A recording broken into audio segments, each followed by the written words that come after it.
For 23 years, you've told us who you think is the best, and nominations are now open for the 23rd year of the Best of the Brazos Valley. Go to bestofthebrazos.com and submit your nominations for the best in dining, entertainment, service, retail, automotive, health, and wellness, and everything in between. If you think it's the best, make sure it's on the Best of the Brazos ballot. After 23 years and almost 1 million votes, this is the one that counts. Nominate now at bestofthebrazos.com.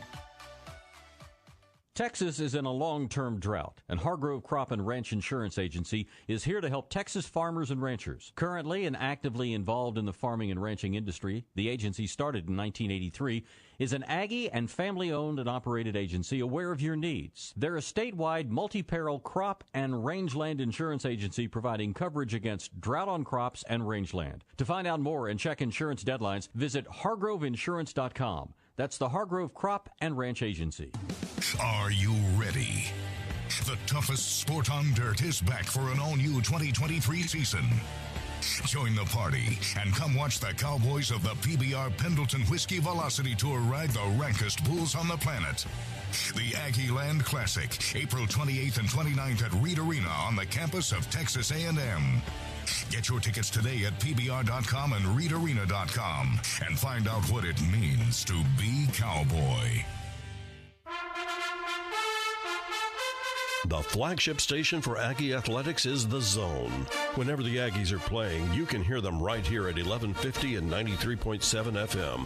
Thanks to our listeners and Aggie broadcast sponsors, Zwerneman Flooring, Lance Lester at the Lester Group, Specs Wine, Spirits, and Finer Foods, and Amarillo National Bank. Here's a big gig to all these sponsors. Listen to Aggie Athletics on The Zone 1150 and 93.7 FM. Texas Document Solutions.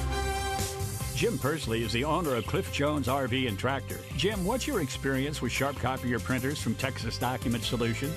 My experience with them, we get service the same day, and it's a partner you can trust in your business. Having Texas Document Solutions as your document imaging partner must have its benefits. If we have an issue, we got somebody we can rely on. They'll put you in charge and get you what you need when you need it. Sharp copier printers from Texas Document Solutions, where you, the customer, are in charge. Jim, what's your recommendation to those looking for a document imaging partner they can trust? I say when you're looking for a copier, scanner, fax machine, you call Texas Document Solutions. They'll take care of you and do exactly what they say they're going to do. If you're looking for a document imaging partner you can trust, switch to Texas Document Solutions. It's easy to do. Call 979-775-5500. 979-775-5500. Texas Document Solutions. 979-775-5500. To find the complete list of prize contest rules for the Zone 1150 and 93.7 FM, visit zone1150.com. This is KZNE College Station Bryan.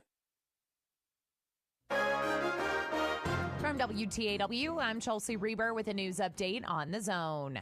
Bryan homeowners in the path of College Station's proposed sewer trunk line repeated their opposition during last night's Bryan City Council meeting. James Edge was one of 4 members thanking 14 homeowners in the Beverly Estates and Garden Acres neighborhoods who spoke. Absolutely share your concerns, and we'll do anything within my power, and I'll do anything within the power of our combined council to try to ensure that y'all's neighborhoods are preserved. Last night's council agenda included a discussion item about College Station's project, which followed more than 40 minutes of comments from affected homeowners. The Bryan City Council restores an assistant police chief position at the request of Chief Eric Buskey, almost 11 years to the day that Buskey asked to remove what was a vacant position. I'd like to have another person with senior level experience. It helps me and helps us keep the department on track and allows supervision to be more effective and efficient. Last night's council vote gives BPD 3 assistant chiefs. An arrest is made on charges of someone not delivering civil process and other court papers to 9 Brazos County residents. A Dallas man arrested by the Brazos County Sheriff's Office on 9 counts of aggravated perjury is also accused of not delivering court papers around the state. Arrest reports show the CEO of an Oklahoma City-based company hired by Brazos County told a sheriff's investigator that 26-year-old Trevian Crow was paid between $20,000 and $25,000 for work that he never did. When Crow was supposed to have delivered papers in person to 5 Brazos County residents, investigators learned he was in his Dallas office. Bill Oliver, 1620 94.5 WTAW. Twice a year, Bryan ISD conducts an online survey. The spring survey of 10 questions and a place for comments is available through April 23rd. The survey is located at bryanisd.org, and QR codes are on BISD's social media. For more news, you can go online to WTAW.com. I'm Chelsea Reber on The Zone. When is the last time you were at J. Cody's? Well, friends, that's way too long. It's time to come back home.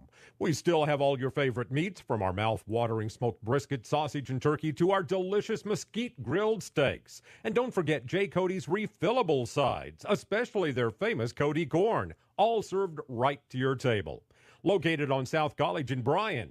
Are you getting hungry? Well, then get back home to J. Cody's. Online at jcodys.com.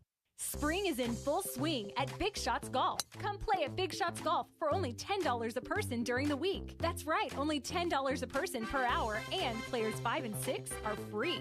Tee it up in our climate-controlled tee boxes and enjoy virtual golf games and next-level menu items. For a limited time, we are serving up a $5 burger and $2 drafts all day, Tuesday through Thursday. So get your game on, and we'll see you at Big Shots Golf Aggieland. Visit BigShotsGolf.com for more info.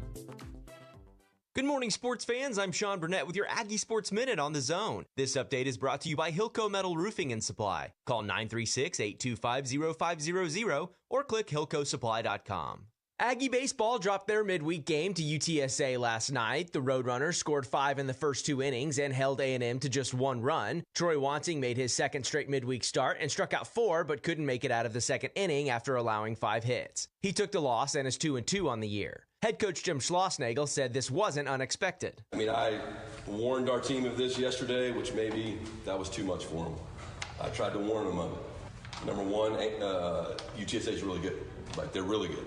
That's a 2 seed in a regional that can win a regional and go to the College World Series. That's the first thing.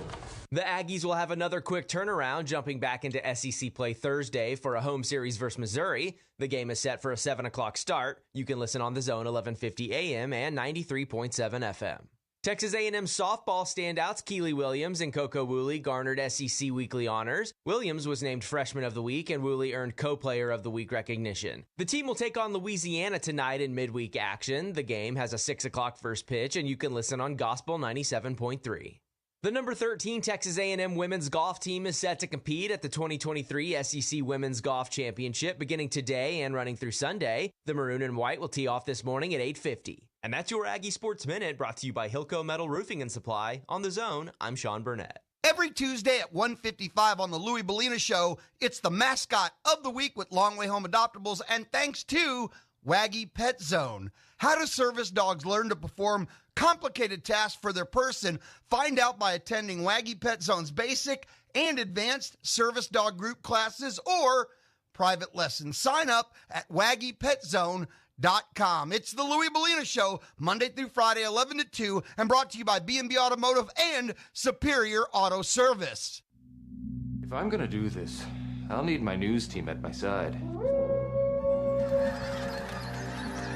News team, assemble!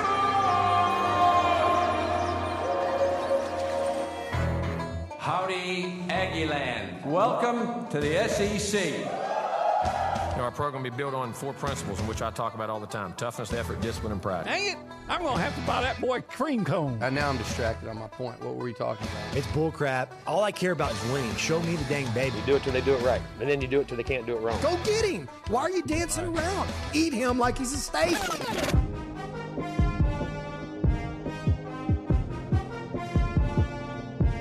He fits what TexAgs radio is about. He fits into what the listeners are going to want. He's a pro on every level. It's Nuño and the crew on TexAgs Radio. Right here on Sports Radio 1150 AM and 93.7 FM. The Zone. Hey, records on my demo. I don't know when, but by the time the football season begins, we'll have a new intro with new quotes. We're not going to use quotes from 1984 anymore. We're going to use new quotes and new sound bites, and Billy's not going to talk about me anymore. We're going to change all that. We've already had meetings about it, so don't you worry. It is TexAgs Radio presented by David Gardner's Jewelers here in the Rollo Insurance Studio. Go Hour presented by The Warehouse at CC Creations. Olin Buchanan, my partner to my left. Obi, an odd way to start the show, but I was listening to it. I was like, man, that's dated. That's from some of those bites, I believe, are from Jimbo's touchdown club appearance in Houston 2 years ago before I was working here. And then, the Welcome to the SEC dates back to what? 2011? Yeah. So, well, hey, it's only been a little more than a decade. Oh, not a big deal. And I've been here 2 years, so we're going to have a new one.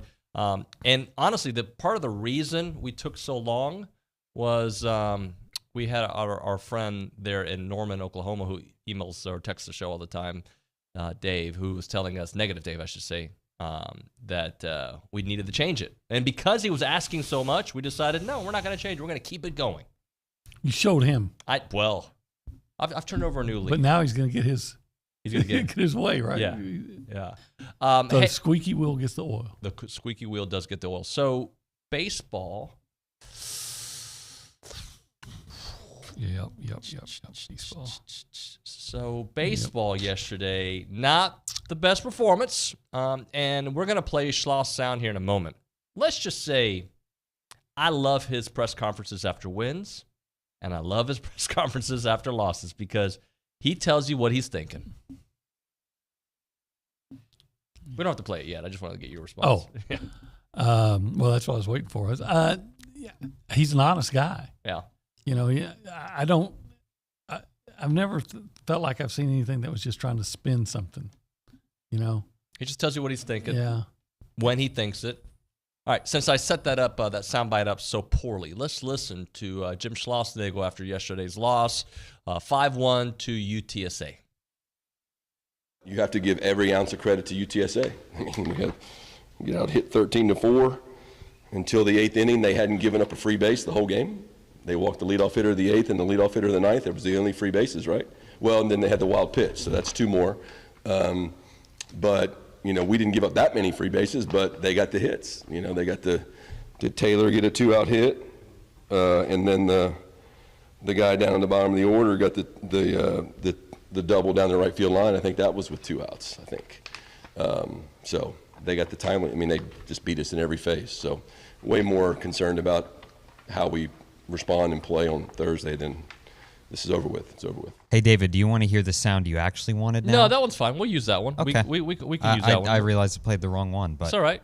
There was another soundbite where he was talking about kids today. Let's run it. It's too good to not run it. So I'm sorry. Let's do it. I'm sorry. Program director Nick Savage says we should run it. I think we should. Let's go. I warned our team of this yesterday, which maybe that was too much for them. Probably shouldn't have said a word. I don't know if today's college player pays attention to the value of every game, and I tried to warn them of it. Number one, UTSA is really good. They're really good. That's a 2 seed in a regional that can win a regional and go to the College World Series. That's the first thing. And then they had 2 games on Thursday and didn't play again. And I've been in that scenario. I've been a Mountain West Conference school and got some rainouts, and all of a sudden you get the Big 12 or the SEC school on Tuesday night, and you got your Sunday starter and you got your best relievers ready to go, and you got your closer who's awesome. We knew we cannot get to the 8th inning down because that guy might pitch in the big leagues. And the game went perfectly for them, and we couldn't match it. There you go. Schloss. I want to go, hey, Nick, run the bite again. I know this is a lot of audio, but just stop it right after he talks about kids today.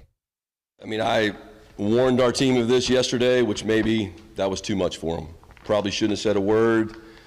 I don't know if today's college player pays attention to the value of every game. And we can stop it there. And I think he's talking about a generational thing, because I think we talk about it even with interns today and the workforce today.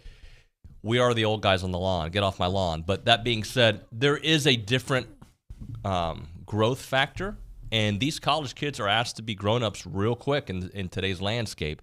So, having that, I guess, the mental makeup to bring it every day is something that is not just in everybody. It's you have to grow it. And I think Schloss is building that in his program. Well, let's hope, and I think he will be one way or another.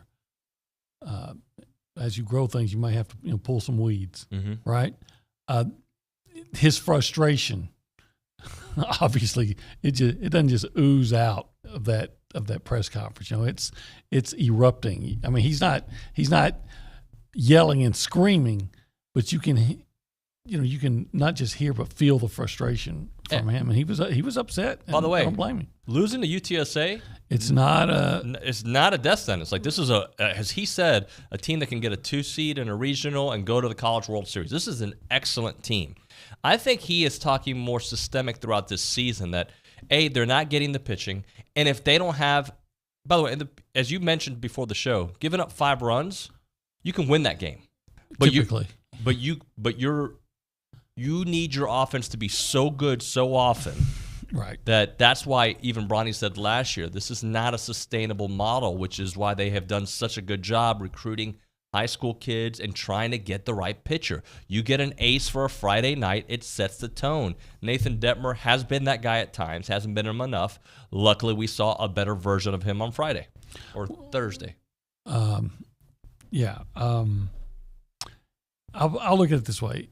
If Ashenbeck's going to have a bad outing, I'm glad it's on a Tuesday. Mm-hmm.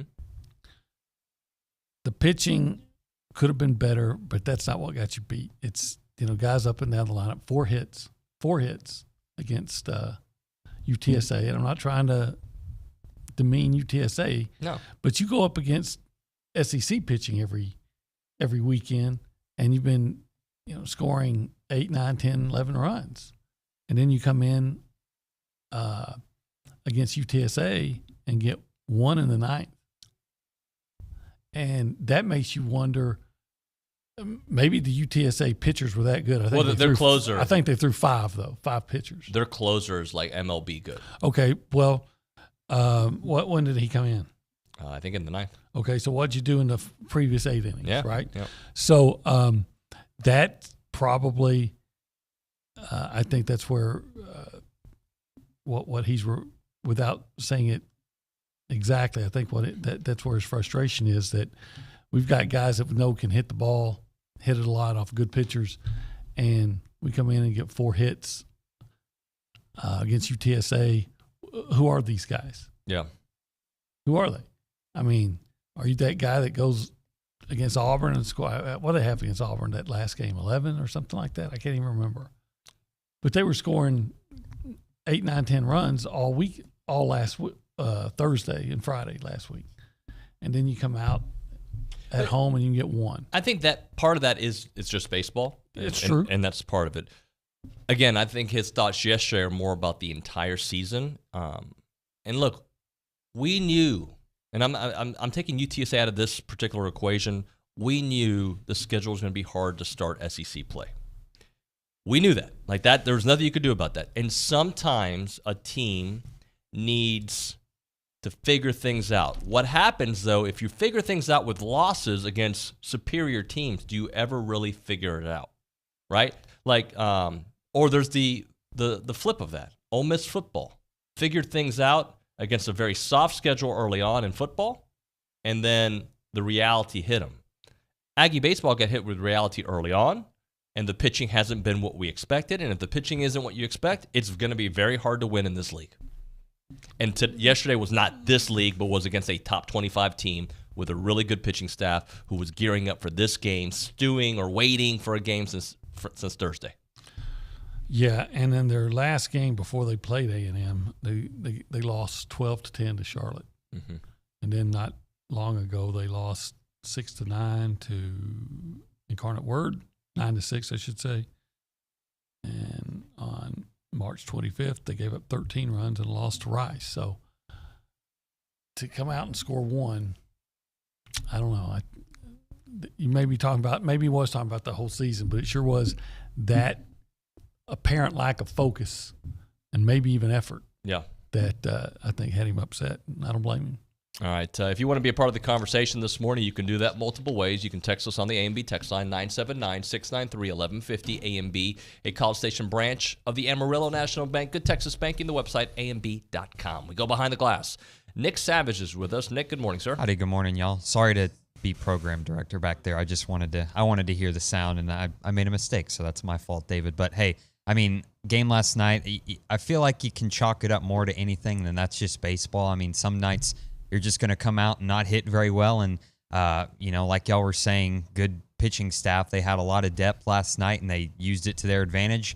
Obviously should have scored more in the early going and not let them get deep into their bullpen. But a little disappointing, but got to turn your focus to Missouri. Big SEC series coming up. They're going to try to make it 3 in a row. But before I send it back to y'all, other Diamond Sport killing it. Keely Williams, SEC Freshman of the Week, and Coco Woolley, SEC Player of the Week for softball. So Trisha Ford's squad killing it. A couple of players that we did spotlight yesterday when Trisha Ford was on the show. They were fun to watch. I haven't seen them. Mm-hmm. I have been keeping up with them.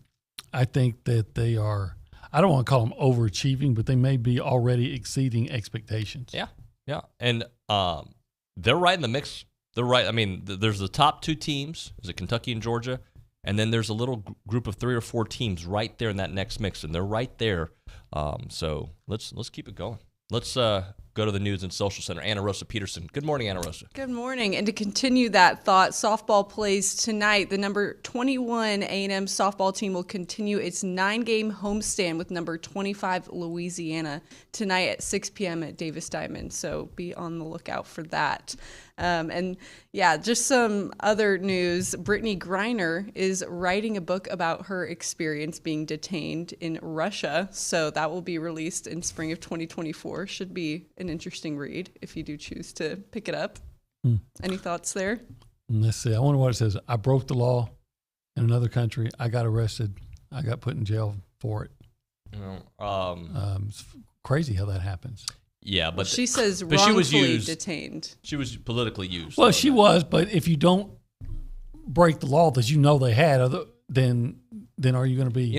Interestingly, I don't break the law for the record, but when I travel to another country, I am so scared of doing something that I don't know it's a law, like jaywalking. You're in prison for a year. Sorry, I don't know. Like I walk gingerly when I go to another country because it's not the U.S. Yeah, I make sure I'm not going to do anything that's going to get me in any trouble.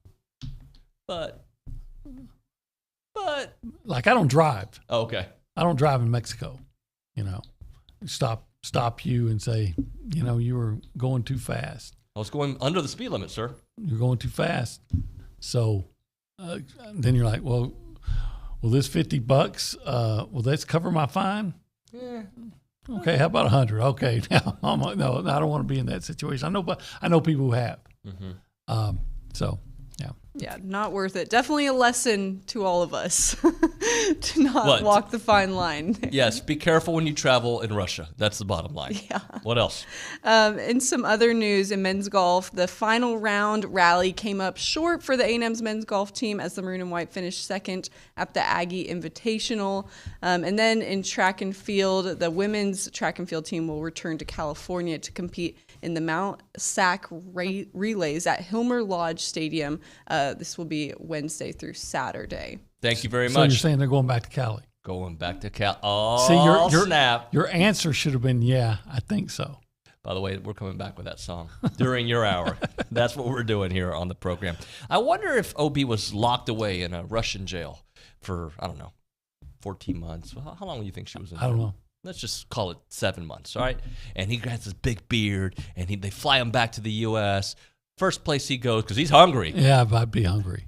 Where are you going to go? I'm going to go to Fargo's. Yeah, you are. Fargo's is so good. Especially if, depending on the day I'm flying back in. Let's hope you don't fly back on a Sunday or a Monday. Oh, that would be awful. But you'd still wait. You were waiting for 7 months for it. You'd wait another day. Yeah, but you shouldn't have. You know what? If I was detained, maybe Belinda and Reese and everybody would go ahead and have some ready for me when I get ready to go, or like if they flew me in, let's say on a Wednesday, I might say, chopped beef on a potato. Baked Sounds potato, pretty is that good. possible? Yeah. And they go, what? No, we're flying you back on Friday. Oh, catfish and corn and coleslaw. And hush puppies. Let's say they fly you in late Friday, so it's late. The restaurant's cosed, so you have to wait till Saturday. What would you ask for? Oh, I'd be there for some rib tips. Yeah. In fact, I might be content in a 14 months in a Russian jail, just knowing that some rib tips from Fargo's are waiting on me. Or I could just promise to pay off my promise to you to take you, and we can go eat one day this week. I could bribe all those Russian jailers with some rib tips from Fargo's because they, probably spend too much time eating blood sausage and elk and stuff like that. And I said, no, let me take you. Yeah, let me take you. That's Fargo, 1701. Take over the country. 1701 South Texas Avenue in Bryan. Without a doubt, the best barbecue in town. That's your trademark because it's true. It's Fargo's.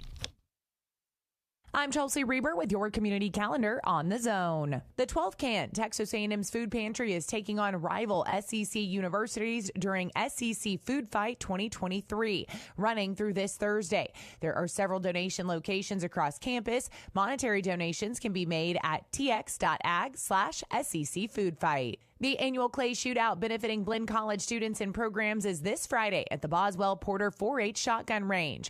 More information is online at blinn.edu/alumni. United Way of the Brazos Valley invites you and your family to fight to unite this Friday at Edible Field. Gates open at 6:30. The wrestling starts at 7:30. Purchase your tickets at uwbv.org.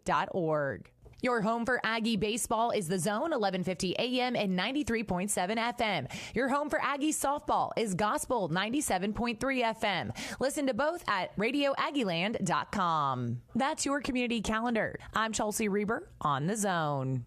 Grab your coolers, blankets, and lawn chairs for 5 nights of free entertainment at the Wolfpin Creek Amphitheater for the City of College Station's Starlight Music Series. The first concert is Saturday, April 15th, featuring Hayden Haddock, with guest David Hanscheck and the Hail Mary Band. Admission is free. Gates open at 6 p.m. and the concert begins at 7. You can bring your own refreshments, but glass containers are not allowed and coolers must be 48 quarts or smaller. That's Saturday, April 15th at the Wolfpin Creek Amphitheater. For more details, visit cstx.gov/starlight.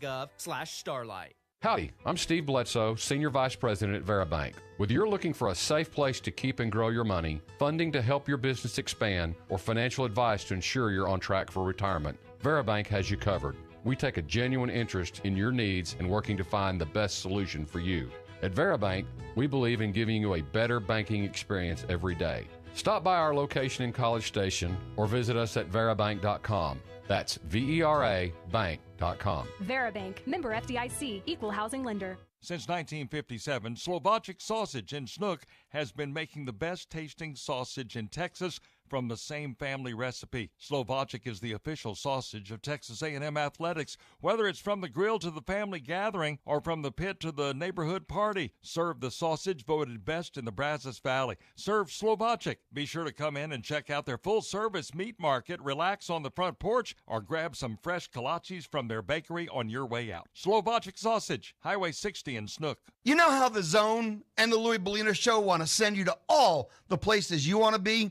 Go now to zone1150.com and enter to win a pair of tickets to go see comedian and actor Bill Burr at Reed Arena on April 14th. You can enter once per day, every day, till Wednesday, April 12th at midnight. Then we're just going to do a blind drawing, giving away about 4-5 pair of tickets to go see actor, comedian Bill Burr at Reed Arena on April 14th. Enter now at zone1150.com.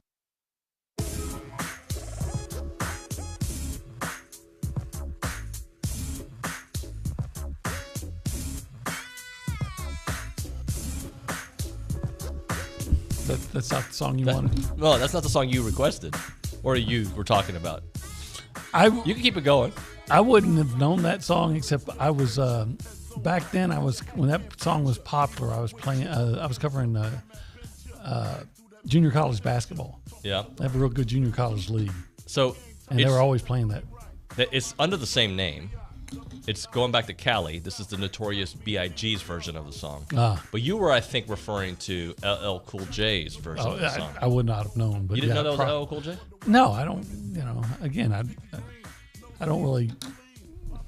I'm not aficionado of that genre. Of the rap genre? David, I actually know who that is. I mean, I know who he is. Which He's one? an actor now. LL Cool J.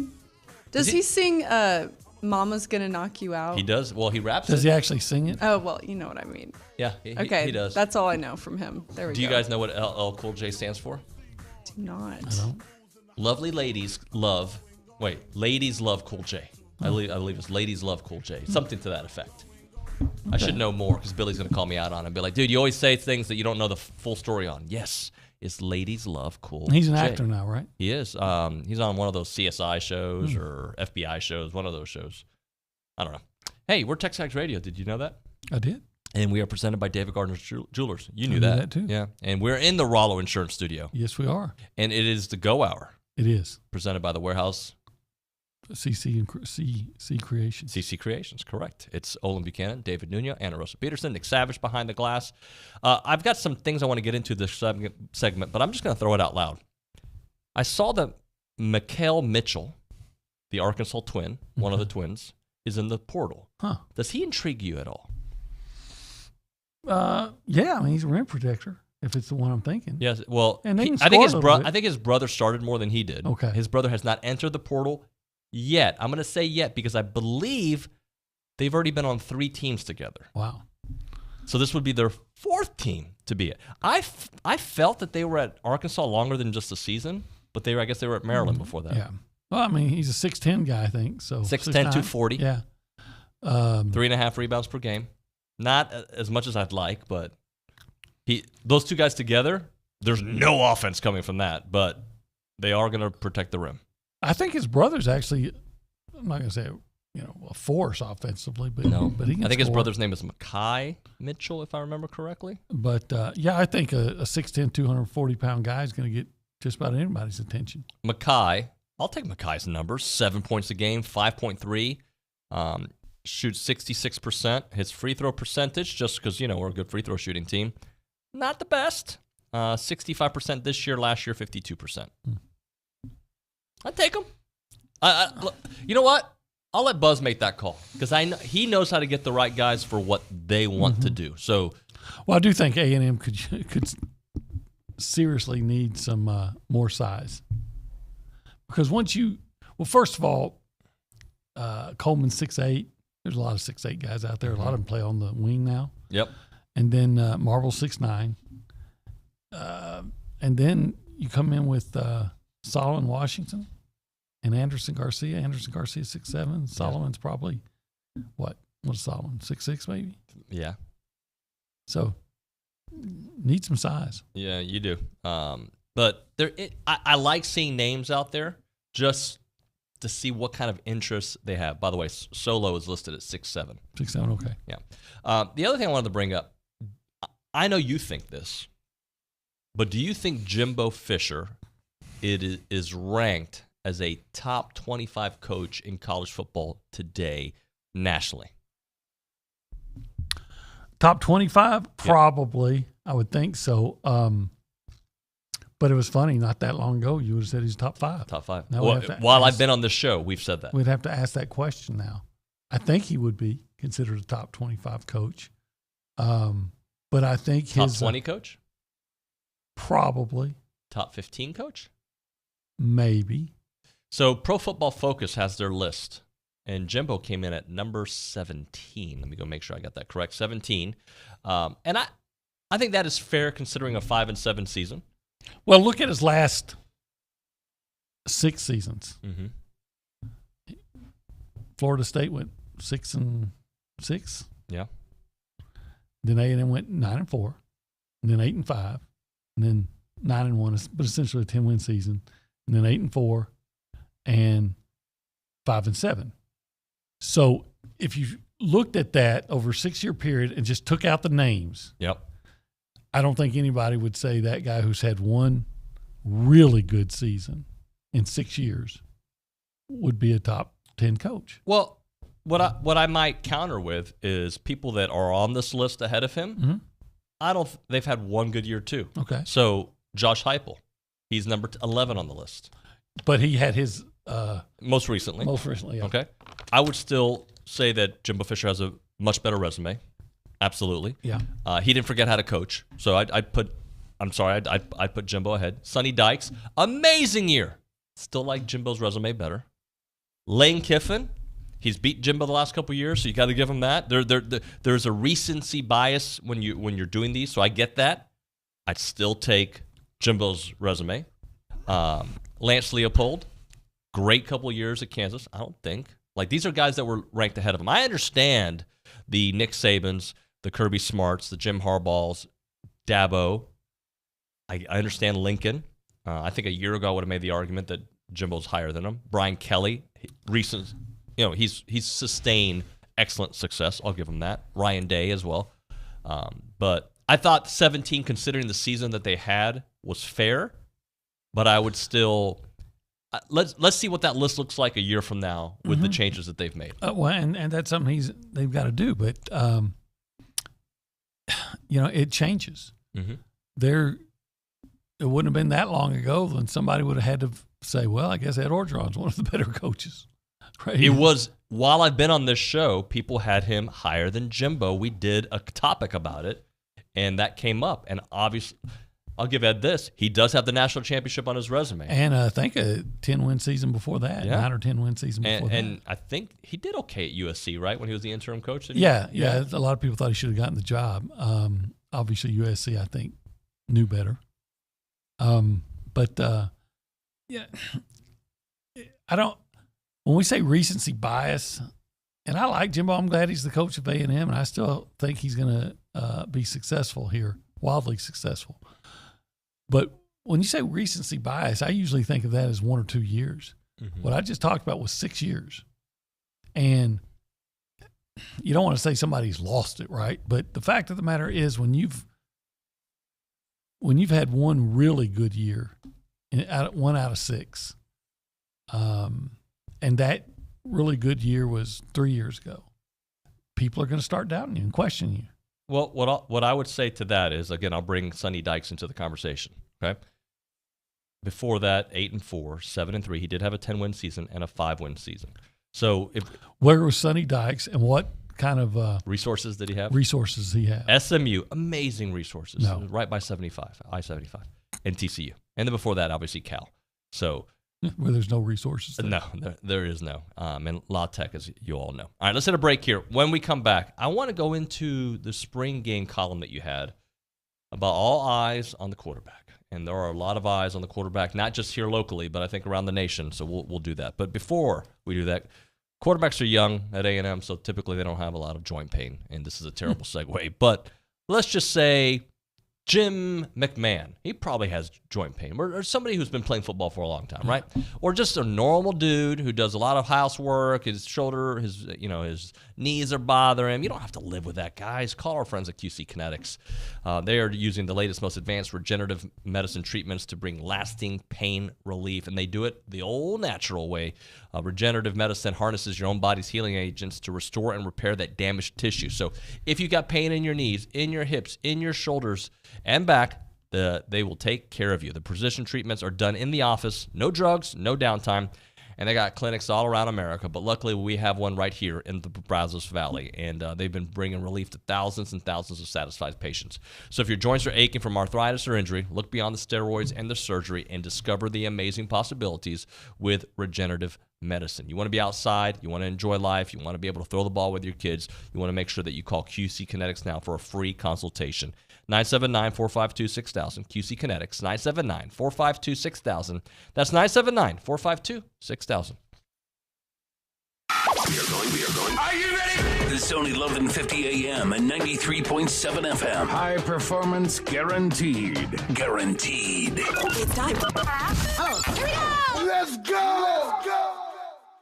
Hi, this is Kelly Adams with Girard Construction, custom home builders for the Brazos Valley since 2002.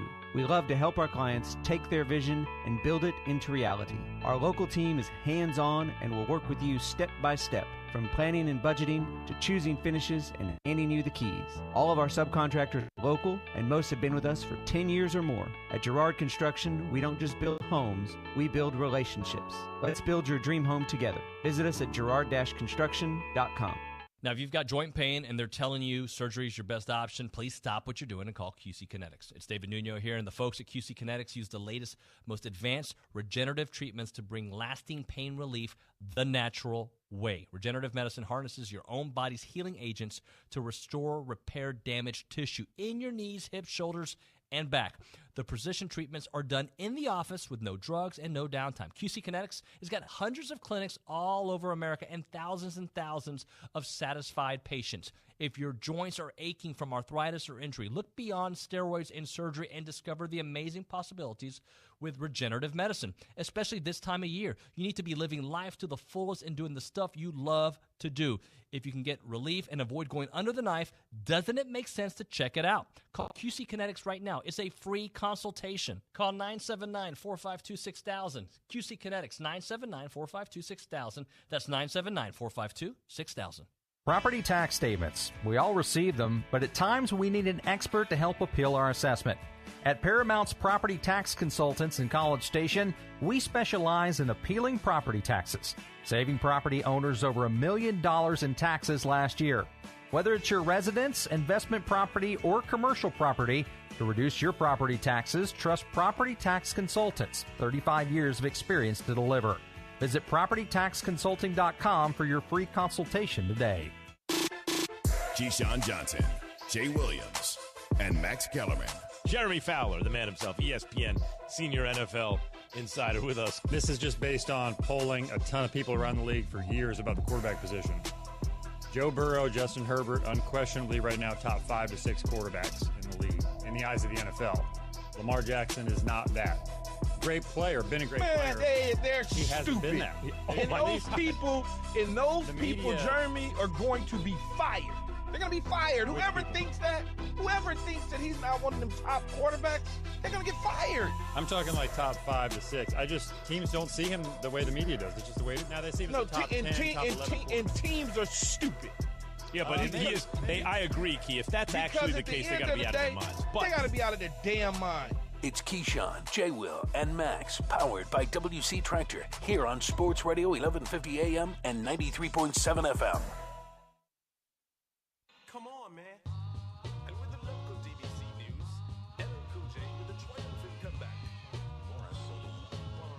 But tonight, don't call it a comeback.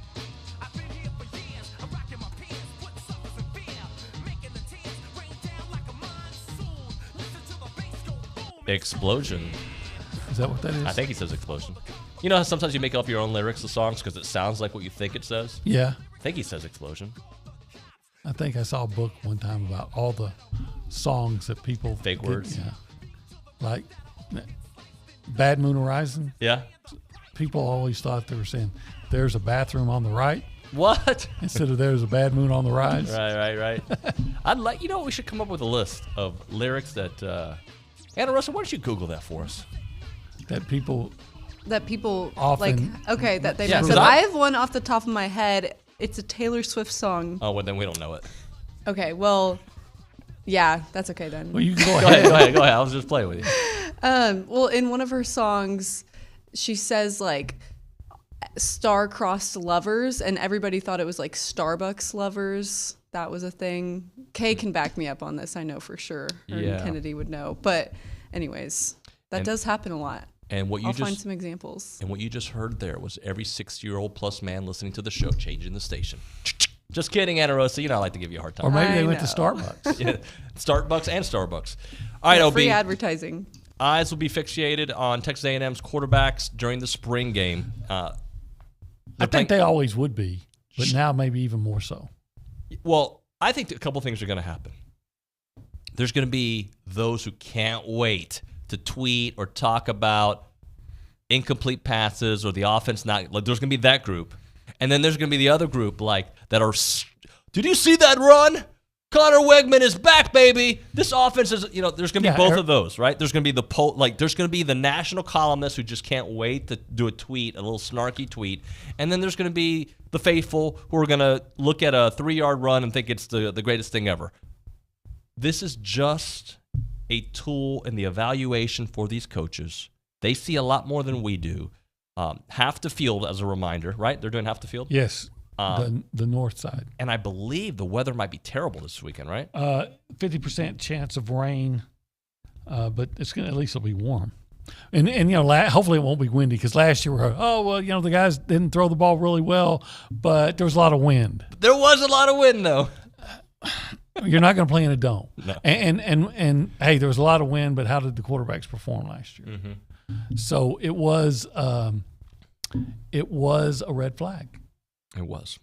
So I think we're going to be looking to hope to see no red flags, or at least minimal red flags, and then B, you got to always take everything in the spring game with a grain of salt, because it's one thing, a whole bunch different performing quarterback when you know and everybody else knows they can't hit you. But let's see arm strength. Let's see good throws. I just want to see how the plays come in. Like that's the stuff I'm paying attention to. How quickly are they getting plays in? How much movement? And by the way, they're not going to show us much. It's a spring game. Are the coaches going to be on the field with them? Well, that's true. Yeah, they're right behind them. Yeah. So, but you just want to see things that make you say, okay, this guy's good. I don't know if he's going to be great, but I can look at this, look at the way he throws the ball. It's not fluttering like, a previous quarterback might throw. But just look for anything positive, anything to cling to give you hope for this fall, because quite frankly, A&M has not had elite quarterback play since Johnny Manziel, and I'd only say they've had really good quarterback play a couple of years. I think Kellen, his last year. Yeah, it was 20 touchdowns and 3 interceptions. Right, but the previous 2, he was okay. He was pretty good, but he had a real tendency to turn the ball over. And then I think Trevor Knight had a really good year before he got hurt. I think this team cannot afford pretty good quarterback. They need damn near elite. And I'm not saying the number one quarterback in the SEC, although I think with the way the quarterback crop looks this year, that is certainly a conversation piece. But it can't just be middle of the road. It needs to be upper tier. It does. And a lot goes into that. Do you have a running game to help him out? Well, you had a running game last year and it really didn't help out that much. Is your offensive line going to be better? Because it's going to have to. I think the quarterback, is whoever that may be, is going to have good receivers to work with, and that's positive. But are you going to get protected, and are you going to have a running game, and then are you going to be able to make good decisions? Yeah. And I don't know how much they're going to encourage or discourage them to run in the spring game. But are you a guy that's going to see a 15-yard run just waiting on you and take it? Or are you going to say, well, maybe I'll just try to throw into this coverage here and hope for the best? How much stock, and I know the piece itself was about the quarterbacks, but how much stock are we going to put into what we see from the offensive line? Because it all starts with the offensive line. Well, it does, and I think that. But here's a couple things. There's a couple of potential starters that won't be playing at all. I would focus more on the right side of the offensive line with Fothery and Robinson, and I've got to see better play than I saw from them last year. Yeah, and those are your veterans. So, because you may have a different left. Now, I'm going to be really interested to see Basantis because I've heard so many good things from him. As I have. So I'd like to see it for myself. But if I'm going to be focused on the offensive line, I want to focus on the right side to say, hey, Fothery and Robinson have to be better, because we thought that was going to be the strength of the line last year, and there was no strength to the line last year. So you guys, those two guys have to raise their game, be more like they were 2 years ago. Yeah, I'm hoping, and again, hope is the word here, but I'm hoping that growth is what this team needed, right? A second year with Steve Adazio, comfortability, and just some growth, right? Hopefully there's not going to be twists and turns that catch them off guard when the season starts like it did last year. I want some growth, some maturity. And I feel, look, we won't know anything until we know something. So right now it's all speculation. But I'm hoping for leadership at all levels. Mm-hmm. And we're hearing that at these press conferences, right? Damani's supposed to speak later on today. Mm-hmm. We're hearing that from Layden Robinson, from Anaya Smith. We're hearing that from McKinley Jackson, the accountability. I want that to permeate where these young players are learning from the older guys that know how to do it and learn from their mistakes and not setting the tone. Unless the tone is being set by workers and leaders, right? Like you can be, Ruben Owens can be a leader on this team. I don't care how old he is. If he's living with Connor and Bryce and doing things the right way. But I want the older guys, the experienced guys, to set the tone at all levels, at every position group. I think that's the best case scenario. Sometimes when your best players are also kind of introverted naturally, sometimes you have trouble getting that leadership thing. But going back to the quarterbacks, as I pointed out in that column, it's vitally important, not just for this season, but for Jimbo Fisher's reputation, even if it is Bob Petrino working with him more now. As I pointed out, there's been, aside from Max and Connor, there have been 4 other quarterbacks that Jimbo Fisher brought in here, and they're all gone. Let me ask you this. A year from today, not even about Jimbo, Nick Saban, Alabama's quarterbacks are average at best, and they go 8-4 before the bowl game. Okay. Are whispers going to start? Has the game passed Nick Saban by? I don't think so. I think that every coach, no matter how good you are, can have a bad year and get a mulligan. And quite frankly, they've never had a bad year since Nick Saban's second year at Alabama. They haven't had a bad year. Yep. And some people say they had a bad year last year. They won 11 games. They were like 11-2. That's a bad year? It is for Alabama. That's not a bad year. No. But I think what people are pointing out about the potential bad year is how close they were to having a really bad year. They were, but they didn't. But they didn't. They're also close, and I hate Alabama, more so they're populist than their coach and their program, but they were also 2 plays away from being undefeated. Yeah. I want to bring something up, too, because we brought this up throughout all of last season and this offseason about the one more touchdown in the record, right? The 10-2 if they score another touchdown. And there's some people saying, yeah, if my aunt had whatever, right. Yeah. But the point is, one more touchdown still wouldn't be elite. We're talking about 29.5 points a game, maybe 30 points. That's not like – that is the entrance to the water park. You got to pay the fare to get in. That's what you need in the SEC. 30 points a game, you need. I'm sorry, I acted like I had another point, but that's my point. Yeah. You need 30. That's not like you're asking for 45 points a game. Right. You're saying one more touchdown. One more would have been, like I said, the difference between 5-7 and 10-2. Now, quite frankly, here's what drives me crazy about spring games, though. How do I interpret it if the defense shows marked improvement against the run? Because they have to be better against the run. A&M was terrible against the run last year. What if they're really good against the run? That changes a lot of the conversation, doesn't it? On Saturday. Oh, on Saturday. Are they good, or do I come out thinking that offensive line just can't block? No, everything is I still wait and see for me. Right. Everything is. This is just an opportunity, a glimpse at certain things that might mean something, might not. But at least with the quarterback play, I can kind of get an idea about, did he make a good decision and how accurate was the ball thrown? Yep. All right, let's hit a break here. We'll come back with Anna Rosa's Word of the Day. It's TexAgs Radio.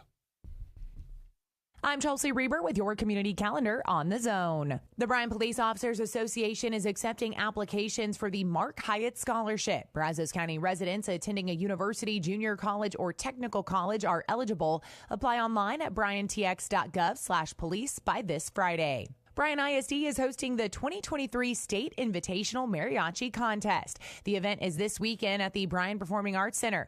Find a QR code to purchase tickets at WTAW.com. The Don't Mess with Texas Trash Off is this Saturday. Find more information and sign up online at keepbrazosbeautiful.org. The Theater Company of Bryan College Station presents Oklahoma. Performances run through Sunday. Find a detailed schedule and purchase your tickets online at theatercompany.com. Your home for Aggie baseball is The Zone, 1150 AM and 93.7 FM. Your home for Aggie softball is Gospel 97.3 FM. Listen to both at radioaggieland.com. That's your community calendar. I'm Chelsea Reber on The Zone.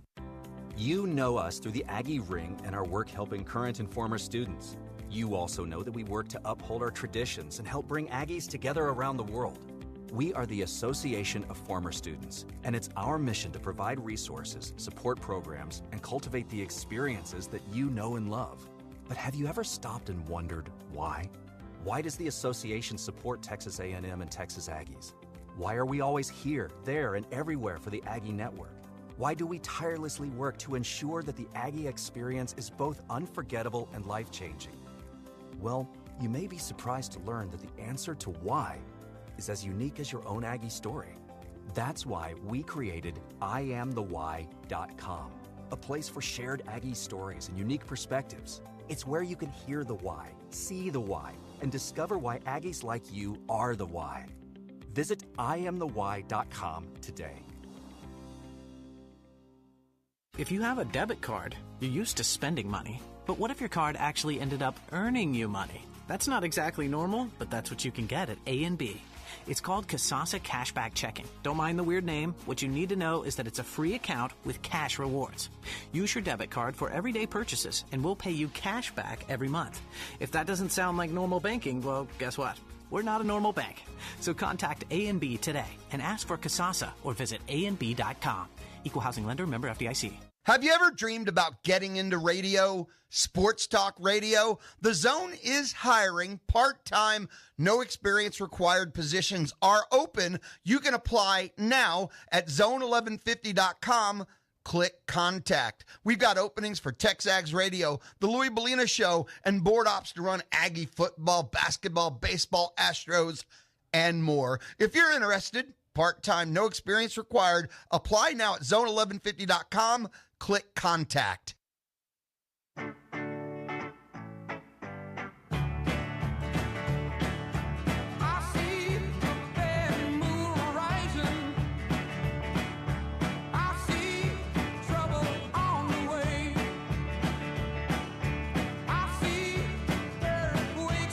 This is your jam. Yeah. This is the lyric you were talking about. Yeah, well, it takes a while to get to it. It would come up in about, I don't know, probably come up in about 20 seconds. Maybe not that long. So give right it here, right here. There's a bathroom on the right. We got a couple other ones coming in on the A&B text line. Anna Rosa, iDoc Mike, class of 98's got one for us. Oh, does he now? Okay. I can read that real quick. You don't have to. I'll just read it. I'll just do the news at the Social Center now.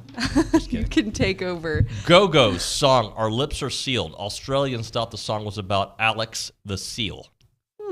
Why do we all have the same response? I'll give it my seal of approval. Oh, my gosh. All right. Oh, brother. Well, I'll quickly get into the word of the day so we can get more of these fun examples out there. David, I was kind of disappointed because you used it this morning. Oh. So you definitely know what it means, and it's a part of your vocabulary What already. is it? The word is next. Next. Like they used to say in the 90s? Like, next. Yeah. Like, well, so it's not. How did I use it? I don't remember using it. Y'all were talking about LeBron, maybe? Or no. You were talking about the Lakers. Okay. This morning, and then you just said next. Oh, I didn't realize. Like you were over it. So essentially, yeah, it's common sense. It's not groundbreaking. I mean, but it's used. Yes, it's used, but it's a trendy, slang word. So if you hear something you don't like, you think it's irrelevant, it's just unnecessary, maybe you're talking about an ex-boyfriend or girlfriend. Next, immediately next. Change the topic. I don't want to hear it. It's like this generation we live in, right? Where we used to have to wait for the song that we wanted to listen to. And we might wait on the radio for hours, OB, right? You're waiting for that one jam. You want it, you need it, you're trying to record it. Now, you just press next on Spotify or Apple Tunes. You can get to whatever song you want at any moment. Next. What is this Spotify you're talking about? You're not familiar with Spotify? I'm going to have to. Do you have it? Wow, you really are old. I absolutely. You're you serious, have it, right? No, I don't have it. Do you know what I mean? Yeah, I've heard of it. Okay. Do you know what it is? It's something that plays music. And podcasts. Yeah, it's just like yeah, we iTunes. have our TexAgs podcasts on Spotify. Yeah. So Oh yeah, you're big in the You Spotify should know community. what it is. You're huge. People listen to you on Spotify. In case you didn't know. I did not know that. I did not know that. Spotify users their minds are blown right now as they're listening to this. They're listening to it later because it's not live. Exactly. On Spotify. Once it's recorded. Obi, can you use next in a sentence? Yeah. Next topic. There we go. Well, I do have some examples from our previous topic. So the first one I found, Drift Away by Uncle Cracker, says, give me the Beat Boys and free my soul. Don't want to get lost in rock and roll? Yes. And drift away? But people here, give me the Beach Boys and free my soul. Dámelos Beach Boys. I can understand I think that was originally recorded by a guy named Dobie Gray. Dobie Gillis' brother. Dobie Gray. You're right. Oh, I'm sorry about that. No, I actually did. I think he was from Austin, Texas, I think. Huh. I could be wrong on that. Yeah. Yeah, that song came out when I was like in the 7th grade. Wow. Yeah, you're right about Not that. the Uncle Cracker version. They're both good, though. Okay. Is there any more? I do have more. So Next, yes. There you go. Blinded by the Light. I know you both probably know that song. That's a huge one. So, and I don't really want to say what people hear, but the feminine product. Yes. Oh my. So people say, or the song lyrics say, cut loose like a deuce, another runner in the night, and then wrapped up like a douche. Yes, I didn't want to say That's it. what everybody thinks it said. I think cut loose like a deuce. Sounds like the bad line too. I think it meant like a deuce coupe, like a car.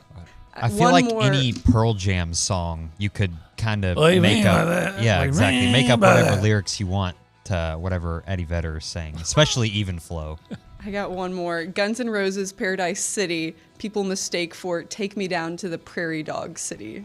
I don't know how. I don't know how they would think that one's pretty I bad. know. What would be the Prairie Dog City? I never want to go there. I don't know. I'm not going to make a joke about Prairie Dog. El Paso, I don't. All right. By the way, we need to come back with Paradise City with John Harris later. OB, thank you, sir. You bet. Anna Rosa, we'll see you here in a second. All right. All right. When we come back on TexAgs Radio, Juan Haris. He's actually officially changed his name to Juan Haris. We'll talk to John Harris next on the program, TexAgs Radio.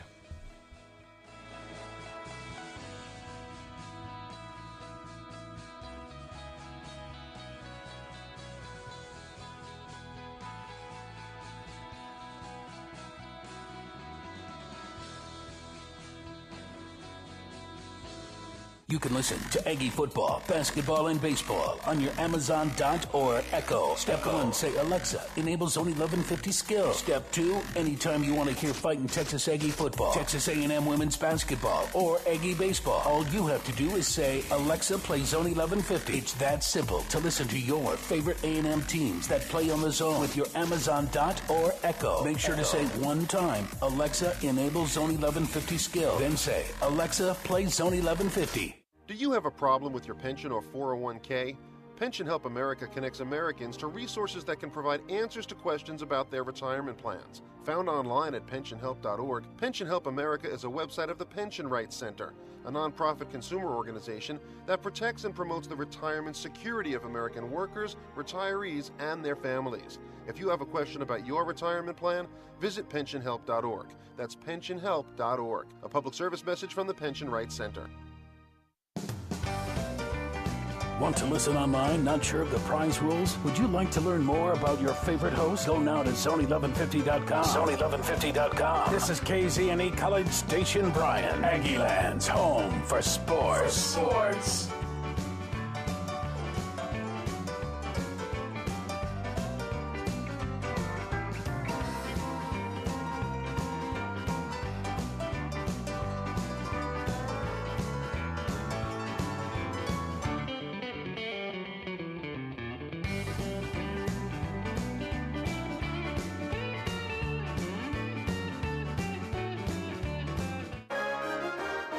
From WTAW, I'm Chelsea Reber with a news update on the Zone. Bryan homeowners in the path of College Station's proposed sewer trunk line repeated their opposition during last night's Bryan City Council meeting. James Edge was one of 4 members thanking 14 homeowners in the Beverly Estates and Garden Acres neighborhoods who spoke. Absolutely share your concerns, and we'll do anything within my power, and I'll do anything within the power of our combined council to try to ensure that y'all's neighborhoods are preserved. Last night's council agenda included a discussion item about College Station's project, which followed more than 40 minutes of comments from affected homeowners. The Bryan City Council restores an assistant police chief position at the request of Chief Eric Buskey, almost 11 years to the day that Buskey asked to remove what was a vacant position. I'd like to have another person with senior level experience. It helps me and helps us keep the department on track and allows supervision to be more effective and efficient. Last night's council vote gives BPD 3 assistant chiefs. An arrest is made on charges of someone not delivering civil process and other court papers to 9 Brazos County residents. A Dallas man arrested by the Brazos County Sheriff's Office on 9 counts of aggravated perjury is also accused of not delivering court papers around the state.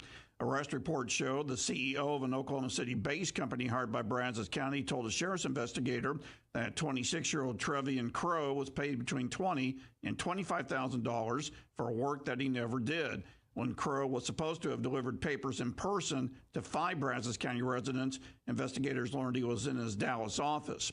Bill Oliver, 1620-94.5 WTAW. Twice a year, Bryan ISD conducts an online survey. The spring survey of 10 questions and a place for comments is available through April 23rd. The survey is located at bryanisd.org, and QR codes are on BISD's social media.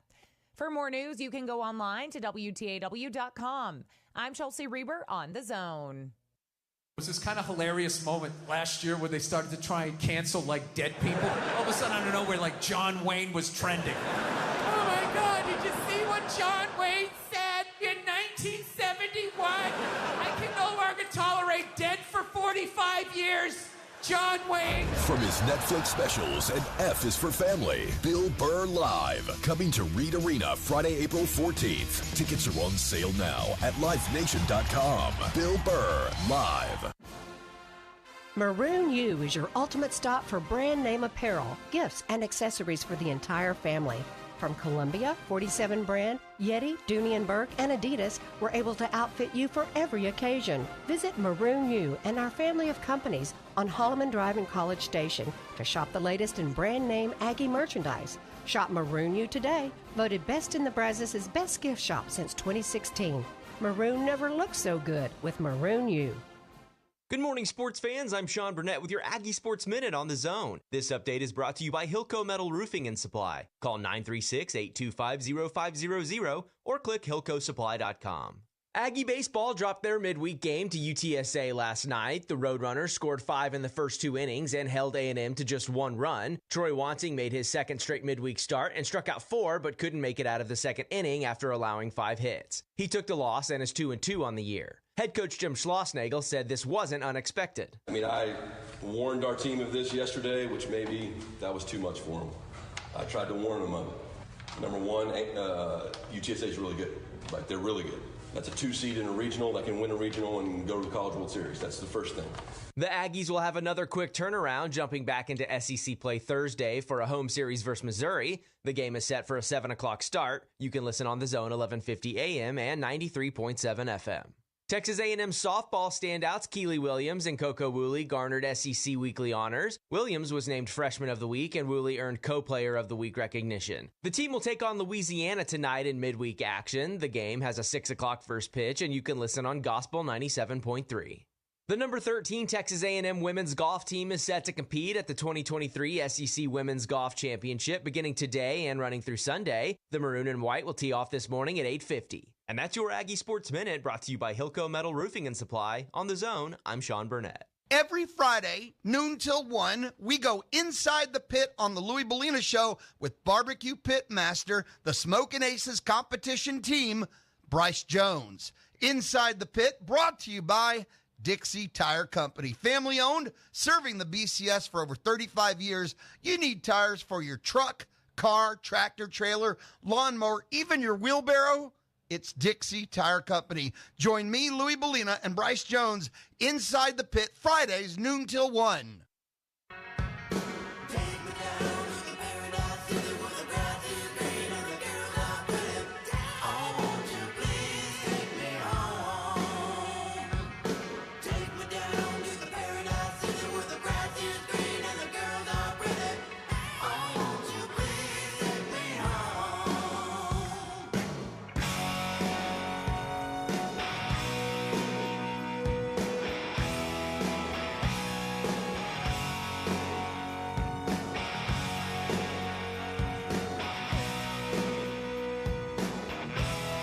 Here's a trick I learned a long time ago, and I don't do it on purpose sometimes.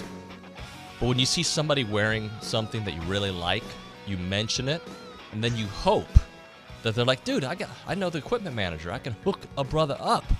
I did it on accident the other day, and it worked. I wasn't even trying to get a gift, and I got a gift. This time, I'm openly hoping for a Houston Texans hoodie or jacket hoodie combination, whatever John Harris is wearing. Good morning, John. How are you, sir?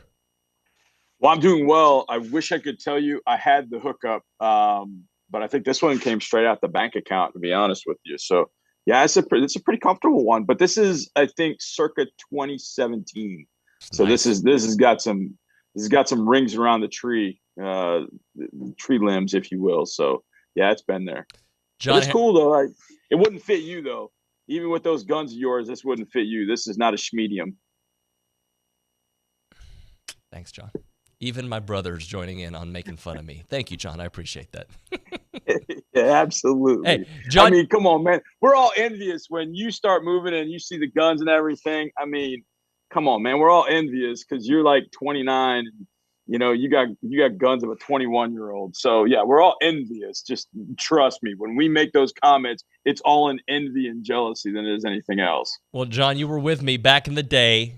150-pound David Nuño playing basketball in the 3v3 tournament where I almost fought Calvin Murphy, and you almost fought Robert Hensley. Yeah, who's become one of my good friends now. Exactly. My man Mark Vandermeer is over here. Yeah, we used to battle one-on-one. I never thought he would ever hire me at that point. But yeah, those were some battles for sure. Well, I bring it up because of this, John. Kenny Atkinson is up for the job for the Rockets. And Kenny Atkinson, who those don't know, used to be the head coach of the Brooklyn Nets, but also is the chief assistant or top assistant for the Golden State Warriors. He is being interviewed for the Rockets head coaching job. We played basketball against him, and that dude can hoop. Yeah, it's fun going against those guys. I want to say 1 year, Sean Respert. Yep. Didn't we play against Sean Respert, who played at Michigan State, and he was a straight-on bucket. I mean, he was kind of letting off. And then 1 year we played Calvin Murphy. I remember him being a part of it. And I think you two got a fight or wanted to. Do you remember what happened? Come to blows. So Johnny, this is what happened. As you know, I'm a little ultra competitive, and Calvin was just out there having fun. I was trying to D up that man, right? And I was all up in his face and like close. And Calvin, put the camera on me for this. So Calvin kind of looks at me, and he does a hook shot without even trying, and he buries it. And he's stiff arms me and pushes me. And afterwards we laughed, but it was I was getting a little testy, but I'm a lot calmer now in my old age. I love that moment. I absolutely loved it because Calvin, I don't know how old Calvin was at that point. Probably in his late 50s, early 60s. And he's, and we're in our kind of mid to late 30s. Raheel was in his 20s at that point, so he carried us. But it was so competitive, and he's just kind of walking the park. And there was one time it got a little. There was a screen, and he got hit. Keep in mind, and I remember we were thinking this too. And I think we said something to you like, Calvin Murphy used to be a boxer. We got to be careful. We got to be careful with this one. But man, those are fun. But I'm telling you, there's some competitive people. There are some competitive people out there in the media, but there are very, very few on the level of the two people you hear right now. Yeah, well, those good times. We'll move on from, and by the way, Calvin Murphy, a Golden Gloves champion, if I remember correctly. Yes. He was a dude in the boxing ring for sure. With one hand, he would have destroyed me. His punch would have hurt you and me and probably Raheel. Every other fight, you guys would have had my back. On that one, you'd been like, that's a Hall of Famer, and he could kick my butt. So, all right, let's move on. I know that you obviously work closely with the team, so there's only so much you can say, but there's a separation of media and team, so there is a little bit of that. I'm seeing a lot of things out there, and this is a time of year where smoke signals are sent everywhere. Do you buy that the Texans could potentially not take a quarterback in the first round? David, there is nothing off the table. Nothing. Every single option you could think of. Could they draft Bryce Young? Yes. Could they draft C.J. Stroud? Yes. Could they trade down out of 2? Yes. Could they take Will Anderson Jr. at 2? Yes. Our buddy Lance Zierlein surmise they could take Tyree Wilson at 2. Could that happen? Yes.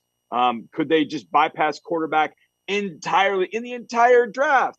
Yes. I wouldn't, but could they? Yes. Like, all of these things are definitely on the table for the Texans. I'm the thing about what makes the Texans interesting nowadays is that back in the, I don't know, not glory days, when I first got in the building with Bill O'Brien and Rick Smith, I don't think it was a surprise. They talked to media. They let people know for the most part. They'd like to tell people they didn't, but they did. And Bill was one of the worst. I mean, he was talking to everybody thinking he was playing chess, and he was just playing checkers, but he was talking to everybody. So everybody had kind of a decent feel of what we're doing. This regime, there's nothing. I mean, I'm pretty close to Nick Caserio, and I've gotten to know him over the last 3 years. And I told Mark a little while ago, I was like, I love Nick. I think he is what you want a GM to be, and you will get nothing. He is a steel trap. I have never seen anybody in my entire life with the discipline that Nick has. So what ends up happening is we get to this point of the year, and there's 2 weeks before the draft. Thursday's 2 weeks. So we're 2 weeks in a day. And everybody's like, well, I've talked to this person that knows this, and this person knows this. And, well, this person. And now people are trying to connect the dots. And everybody's going, well, the Texans really don't talk to anybody. And I'm like, yeah, good. A, keep you guessing. B, you're not going to get anything out of them. And C, when you hear something in the media about what's going on with the Texans, you have to take it with a grain of salt, because they're not getting it from anybody in the building. It's people outside the building that are speculating about, this is kind of what I think. This is my opinion. So the point being, could the Texans bypass a quarterback? Absolutely. There's no doubt to me that could happen. I wouldn't do it because I'm convinced Bryce Young, CJ Stroud are going to be very, very good quarterbacks in this league. But I'm not the one conducting interviews. I'm not the one, and we're not the ones that are getting to meet these guys, seeing everything about them. It's our jobs are not on the line when it comes to selecting a player at pick number 2. Nick Caserio's is. And so going through that whole thing and finding a great player at 2, it to me is the ultimate for a GM, whether it's a quarterback, a defensive end, or a punter. God help us if we drop the punter at 2. But point being, I'm not, and I've tried to think about that all the way back to, game against the Colts, week 18. I've tried to think about, all right, now we're sitting at 2. All this stuff, well, they have to. Anytime you hear people, especially in the media, say, well, they have to take quarterback. They have to. Anytime you hear that, you're like, wait a second. Are you totally sure? I mean, yeah, our quarterback situation is not tremendous, but are there other ways to go about it? Like, could you draft Will Anderson Jr. at 2 and take Hendon Hooker at 12? Yeah, you could do it. And would I go home Thursday night pretty happy? Yeah, I would, because I like Hendon Hooker. I like Hendon Hooker a lot. Is he better than C.J. Stroud? I don't know that I could say that. But if I walk out of there with Will Anderson Jr. and Hendon Hooker, I'd feel great. Would I feel great about C.J. Stroud and Miles Murphy? Yes, I would feel really good. There are a lot of combinations you could put together that I would feel okay with. I would even be okay with Tyree Wilson at 2 and Will Levis at 12 if you were able to pull that off. I'd be okay with that as well. I wouldn't love any of those because I like C.J. Stroud a lot. But I think those would all make the Texans a really good football team going forward. So I buy the notion, absolutely, that it may not be a quarterback. If I were a betting man, I would bet on a quarterback. But you know me, I'm not like our former colleagues that bet on everything. I wouldn't bet on anything the Texans do, and I'm in this daggum building. John, do you think if Hendon Hooker was 23 years old, he would be getting different kind of conversation? I mean, the fact that maybe he's 22, let's say. The fact that he's 25, obviously coming off the knee injury. But do you think if he were a couple years younger, he would be looked upon differently this draft? It's that math, David. If he were 22 and no ACL tear, I think he would be right in the mix. I think he would be 3 for sure. I think there would be a clear 3, and then there would be Richardson, Levis. The ACL does complicate things, but I think the combination of being 25 and the ACL, and when can you have him available, And when you think about our quarterback situation, you got Davis Mills and you've got Case Keenum here. How comfortable do you feel trotting them out week one? Do you want your that if you draft a rookie quarterback, do you want him to be your day one? To me, Bryce and CJ are day ones. I think Richardson, Levis are down the road, and Hooker to me is just kind of a question mark. But I think you're right, David. If he's 22 and no ACL tear, he's going in the top 5. He was tremendous. And I know people talk about this. Let me shoot this down. I've heard people talk about this Tennessee offense. Oh, it's basically they're outside the sidelines and they get all this space and whatever. Well, first of all, why aren't more teams doing it if it's that successful? And secondly, I don't really think about scheme when I'm projecting a quarterback forward. What I look at are the skills that I think project to the NFL well. And Hendon Hooker has those traits. He has the traits. And then when you see him lead, I think the Mannings on the Clock show, I watched it for Hendon Hooker. It really showed what a coach on the field he is and what a leader he is and how he talked to his teammates. I thought it was a really interesting point where he talked to his teammate and he was telling his teammate, look, man, that's not how you should react to this. You need to react this way. And the teammate was kind of trying to push him a little bit. He said, no, this is how you go about doing it. And it was really that coach vibe you get. Seeing that made me feel very, very comfortable that Hendon Hooker is coming to the NFL and he's going to find a role with a team. Take the offense that he ran out. He can throw the deep ball. He's accurate between the hashes.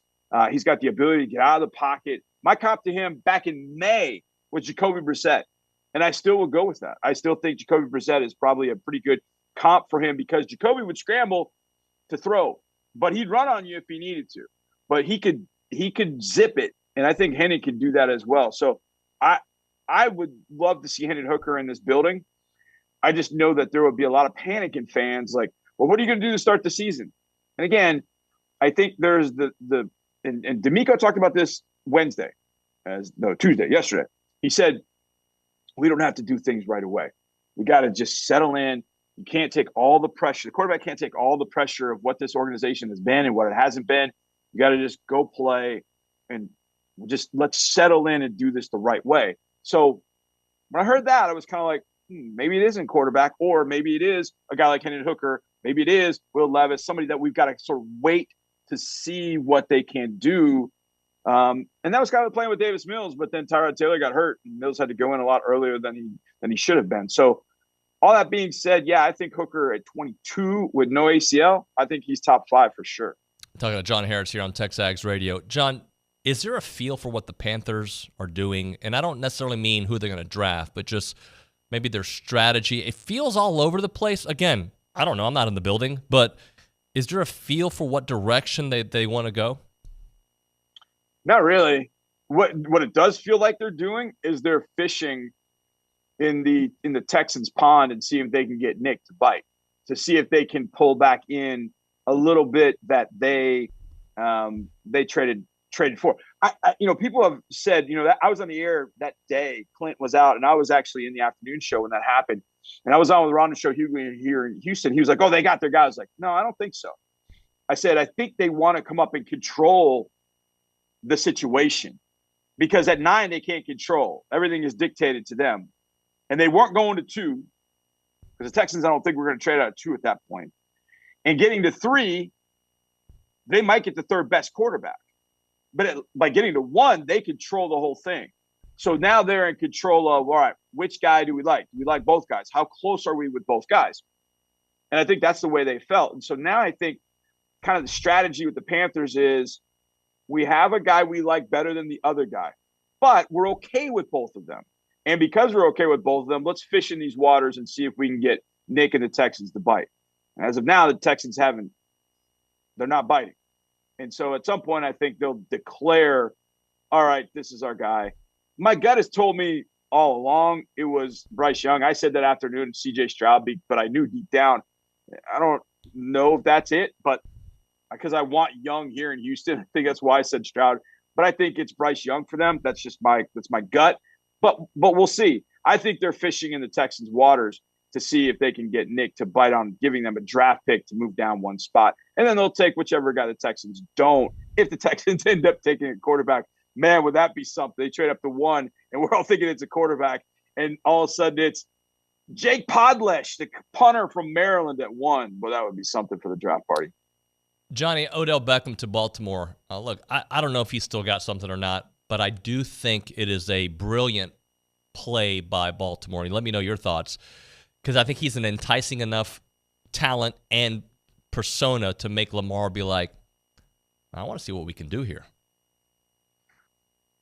Yeah, from that standpoint, yeah, I think OBJ still got something left in the tank. I mean, you can see it at some of the highlights of his workout. I think he's still got something left in the tank. But I don't think OBJ's going back to or going to Baltimore if he doesn't have Lamar Jackson in tow. So I think OBJ knows something. And I think this was a signal to everybody that, hey, whatever you do, and I think a lot of people knew this anyways, a lot of teams knew this. There's no sense giving him an offer sheet because he's just going to go back to Baltimore anyways. So OBJ also knows, hey, I'm going back for a 1-year thing. I'm not going back, no offense to Tyler Huntley. I'm not going back to catch passes from Snoop. I'm going to catch passes from Lamar Jackson.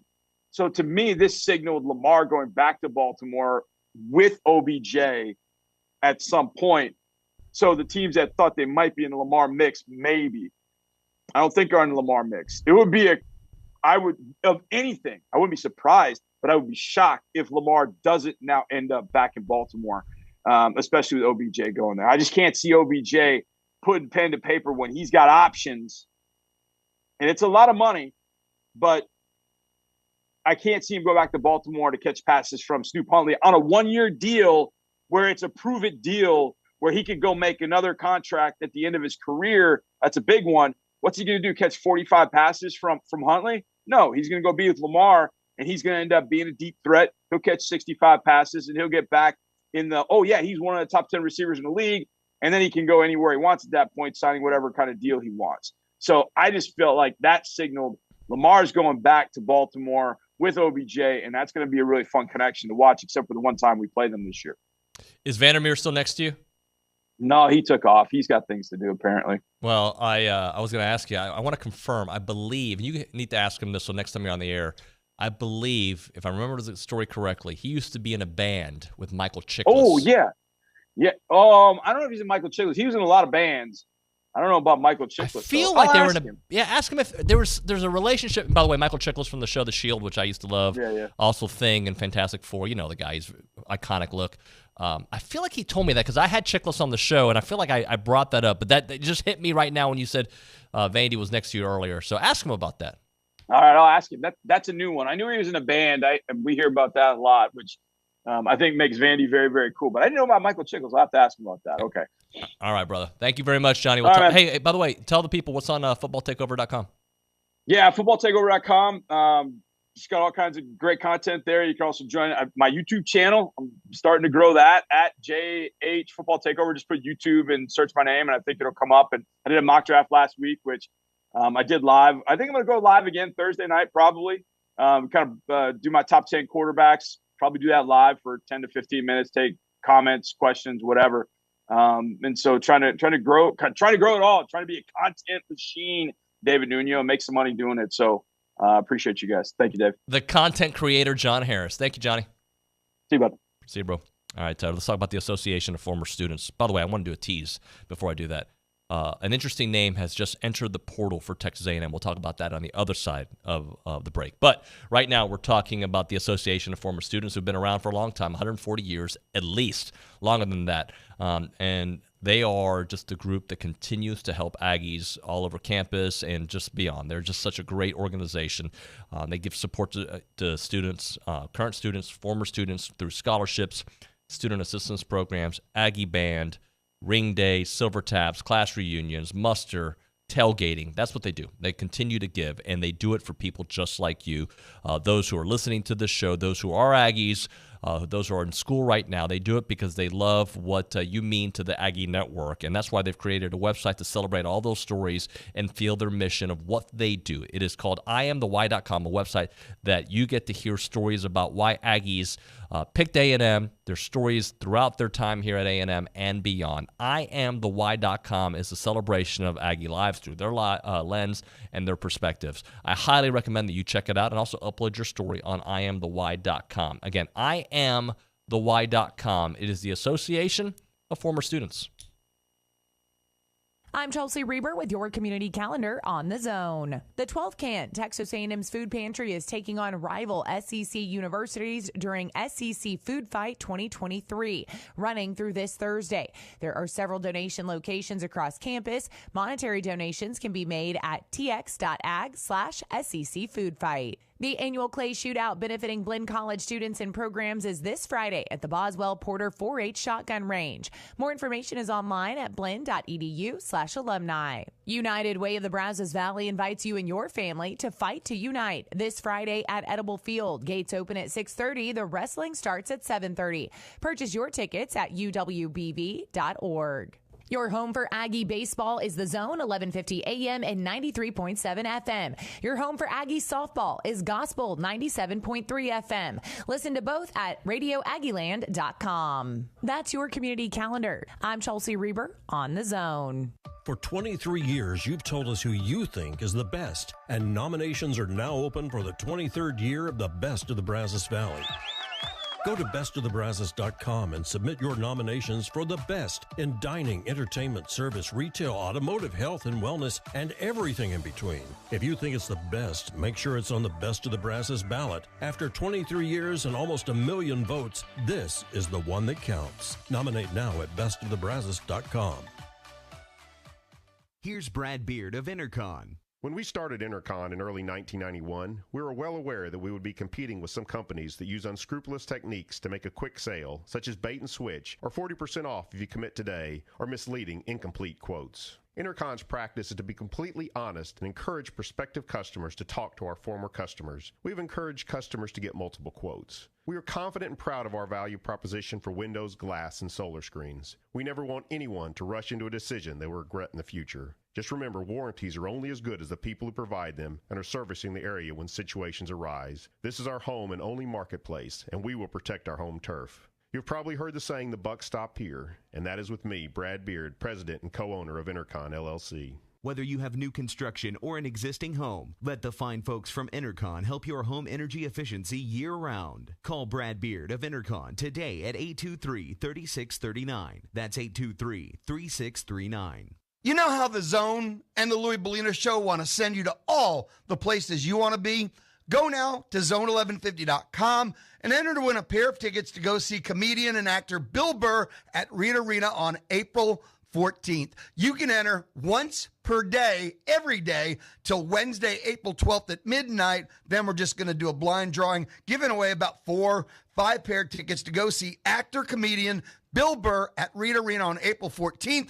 Enter now at zone1150.com.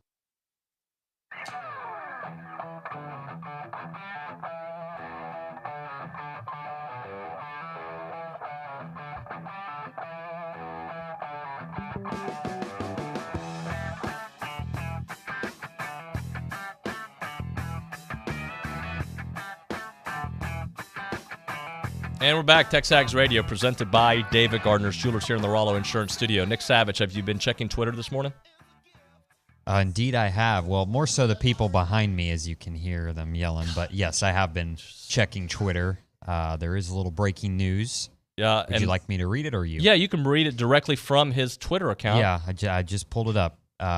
Matthew Wyckoff, the offensive lineman for Texas A&M, tweeted, "I will be entering my name into the transfer portal. I am thankful for my time at A&M and the coaching I have received. I will have 3 years of eligibility left." So Matthew Wyckoff planning on entering his name in the transfer portal when it opens, I guess, in a couple days, right? Yep. And then David Edmond, who we talked about earlier in the show, said, why did Matthew enter the transfer portal? And I'm just spitballing here. My thought process is he wants to start somewhere.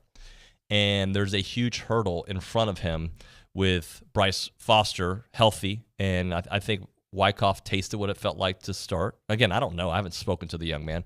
But I got to think, why do most people enter the transfer portal? There's a couple different reasons, and a starting opportunity is there. And the fact that Mark Naboo has emerged as well, and Billy and I have spent some time watching him out there, I think there's competition. So that's my thinking behind it. But, everybody's got their own reasons. But a nice young man who did an admirable job last year, But when you got Bryce Foster healthy and back, I think, I get it. He wants to go somewhere and start. So I wish him luck, except when they take on Texas A&M. But from all indications, a very good young man who did a nice job last year for them. So Matthew Wyckoff. Now, it does hurt the depth, no doubt about it. We'll see how Mark Naboo's emergence there can change things, and if anybody else emerges. But Matthew Wyckoff there to the transfer portal. All right, you guys can react to that and just your thoughts as we get closer to the spring game. But we're going to talk a little Miami football. As you know, I try to do the spring recap or spring previews of all the football teams that A&M is going to play. And we're going to stop by and talk to Locked On Canes host, who has been covering them for a long time, Alex Dono, and get his thoughts on what is happening there at Miami. New coordinators, same quarterback. Will it be a different result? We'll get to that a little bit later on. But right now, we're talking Caldwell Country Chevrolet, Highway 21 in Caldwell, online, CaldwellCountryChevrolet.com. They've got great deals, and they're an amazing place to go for customer service. Now, obviously, when you go to a dealership, you're looking for a new vehicle typically, right? But I want to explain to you that it's more than just the buying of the new car, right? They're going to take care of you in your search.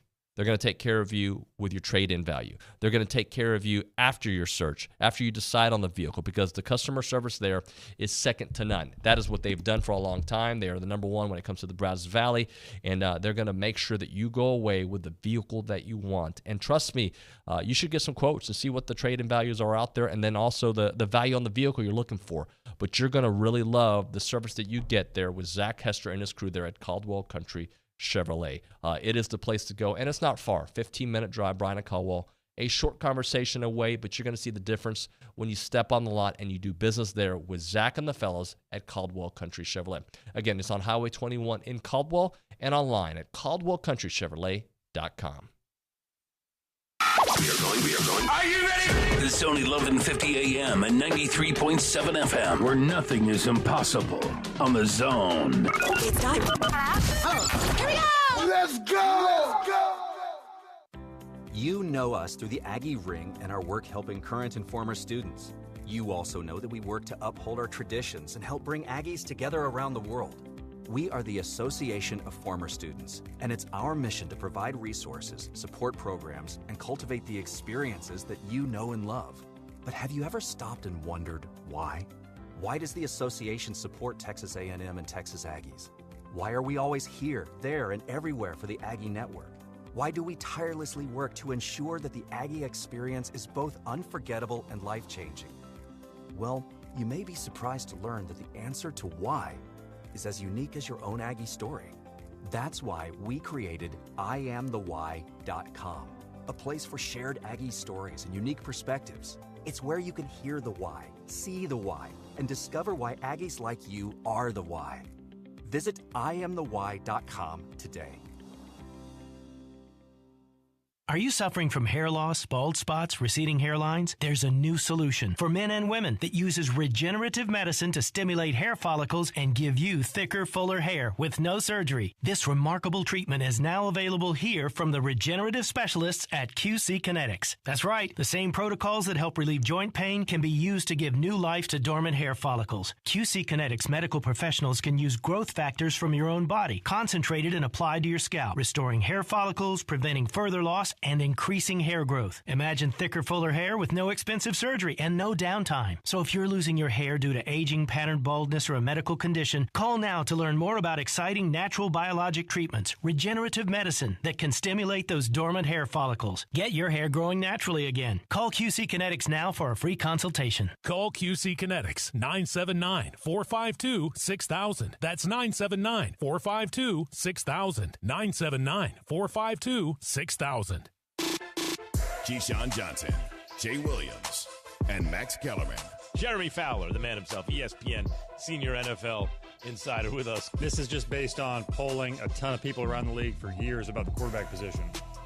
Joe Burrow, Justin Herbert, unquestionably right now top 5 to 6 quarterbacks in the league in the eyes of the NFL. Lamar Jackson is not that. Great player, been a great player. They're he hasn't stupid. been that. And those people, Jeremy, are going to be fired. They're going to be fired. Whoever thinks that he's not one of them top quarterbacks, they're going to get fired. I'm talking like top 5 to 6.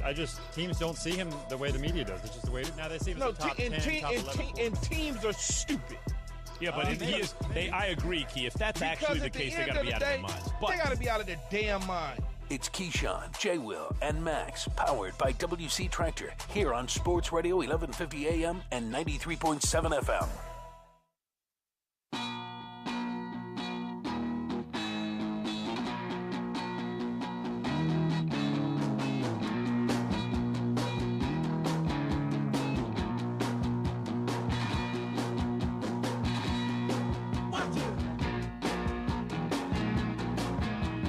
And we're back. TexAgs Radio, presented by David Gardner's Jewelers here on the Rollo Insurance Studio. Let's talk a little bit about the University of Miami. A Team A&M is going to be playing. We'll be going there, and I'm hoping we can stay for 2 weeks, but I think we're only going to go for 4 days. That's okay. It's fine. We're going to go to Alex Dono now on the hotline from Locked On Canes to break it all down. Alex, good morning, sir. How are you? Good morning. It's great to be back. I hope your week is treating you well so far. I appreciate it, man. So we had some breaking news, I think, last night or this morning. I think it was last night. Not football related. The Cavender twins are leaving? What? What are they going to do?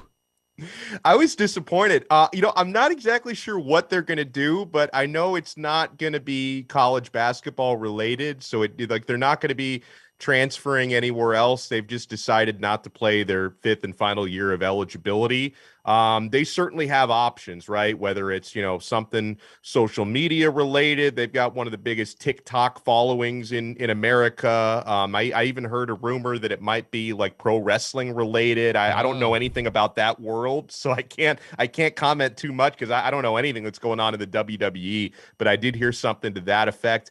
It's obviously disappointing because not only did the Cavender twins, they brought so much attention to the Miami Hurricanes women's basketball team, but they were also really good players, like especially Haley, who was in the starting lineup and was, one of probably the best 2-3 players on the team. So that's going to be a void that head coach Katie Meyer is going to have to fill in recruiting her in the transfer portal. I don't want to break down Miami women's basketball, but I'm going to, before you told me the WWE portion of it, I'm thinking to myself, the basketball is why people were hooked, right? And I'm wondering what kind of shelf life they have without basketball. But if they do enter that arena, that does change the conversation.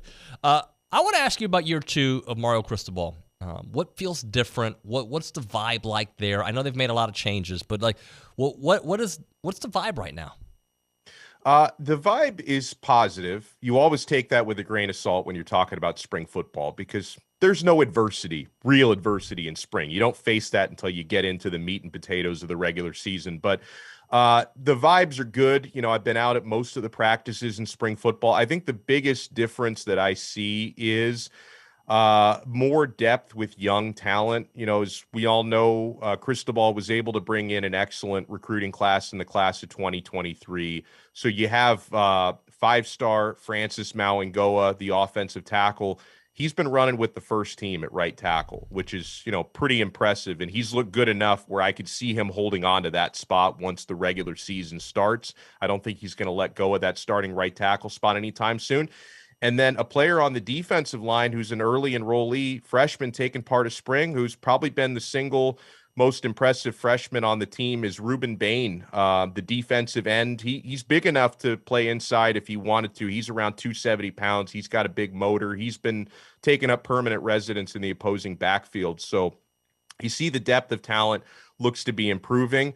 One of those things that's kind of yet to be seen is the idea that a lot of the carryover players who were on the team last year just didn't really buy into Mario. They hadn't committed to play for Mario, and the Hurricanes had somewhere around 20 guys leave in the transfer portal. So it's one of those things where you're not going to know until you know, but you have to wonder if there might be some addition by subtraction there, because if the locker room wasn't really getting along last year because some players were buying in and some players weren't, you hope you can trim some of that fat, so to speak, of the players who weren't buying in, and maybe there's going to be more harmony heading into next season. Talking to Alex Dono here on TexAgs Radio. What kind of pressure is on Mario this year, considering last year was a disappointment?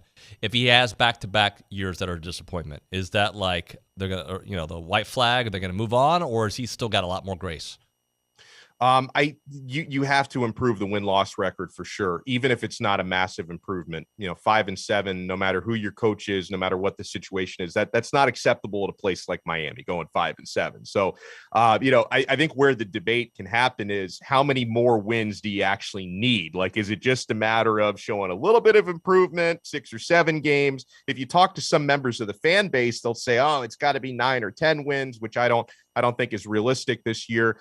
But I think you've got to have an improvement by at least a small amount of victories, first of all. And we all know there are other ways to measure improvement, right? It's not strictly about the number of victories. It's also about how competitive are you in the games you're losing? Are players quitting on the team? Is infighting happening in the locker room? Are Miami's changed a lot of their coaches, right? You've got basically the entire offensive staff outside of the offensive line coach has gotten a facelift. You've got a new offensive coordinator. You've got a new wide receivers coach. The new OC is also the quarterbacks coach. You've got a new tight ends coach this year. There's been a ton of changes on the offense because Miami's offense against Division I competition last year only scored 19.4 points per game. It was an unmitigated disaster last season. So, I don't think that like the revolution has to happen year 2. I think you've got to show improvement. As far as Cristobal, it's hard to handicap how much of a leash he's got because he signed a 10-year contract last year. He signed a 10-year deal last year that pays him out a reported $80 million. So I think it's one of those things where obviously you hope you're not in this situation, but if for whatever reason things are catastrophic in year 2 the way that they were in year 1, yeah, you've got to start to have some hard conversations about his long-term future if it does transpire that way. But I don't know if you could really do much in the second year of a 10-year contract. I think the buyout might be a little bit too much. So I think he's going to have some grace just from that effect. Remember way back when, years ago, or actually 13 months ago, or whatever it was, where we thought, we might get 2 top 10 teams playing against each other at Kyle Field. What kind of teams are we going to get in September when Miami and A&M meet? Yeah, that's a mystery. I think it's a mystery on both sides from a Miami and an A&M standpoint. And certainly I'm not sure who A&M opens with, but in the case of Miami opens up against Bethune-Cookman University. So we're going to head into that matchup against Texas A&M, not really knowing what Miami has at that point, because Bethune-Cookman is one of those free spaces on the schedule to open up a season. So we're really not going to know coming out of that. I hope to have a better idea in fall camp. Heck, I hope to have a better idea coming out of the spring game. Miami plays their spring game on Friday. Like I mentioned, I cover pretty much every practice, but the media typically only gets to watch individual drills and we can't watch team drills. So, Friday at the spring game is really the first chance I'm going to get to watch 11 on 11s. Tyler Van Dyke, he was a guy listed last year as a potential Heisman. He did not finish the season that way. He wasn't even that guy. Was that a product of Tyler not being that guy, or was it the offense, a combination of the two? What Tyler Van Dyke will we see this year? It was more on the offense. Coordination was not good. It's why Miami fired their offensive coordinator, Josh Gaddis, after just one season. And also the offensive line last year was catastrophically bad. I think that's going to be the most improved unit on the team this year. But, Miami's offensive line, they got Tyler injured a couple of times. He had a bum shoulder throughout the second half of the season. Some of it was on Tyler, no question about it, because first couple games of the year, he was healthy and wasn't doing a whole lot. I don't think he took to that offense. The offense that Miami is installing this year under new coordinator Shannon Dawson, who, of course, was in Texas recently with Houston. I think it's something that Tyler is more familiar with. It's not exactly like the offense he played in before Gaddis. This one is, more of an air raid concept. He was playing in a spread his first couple of years in Miami, so it's going to be more familiar to him. They're going to go vertical more often.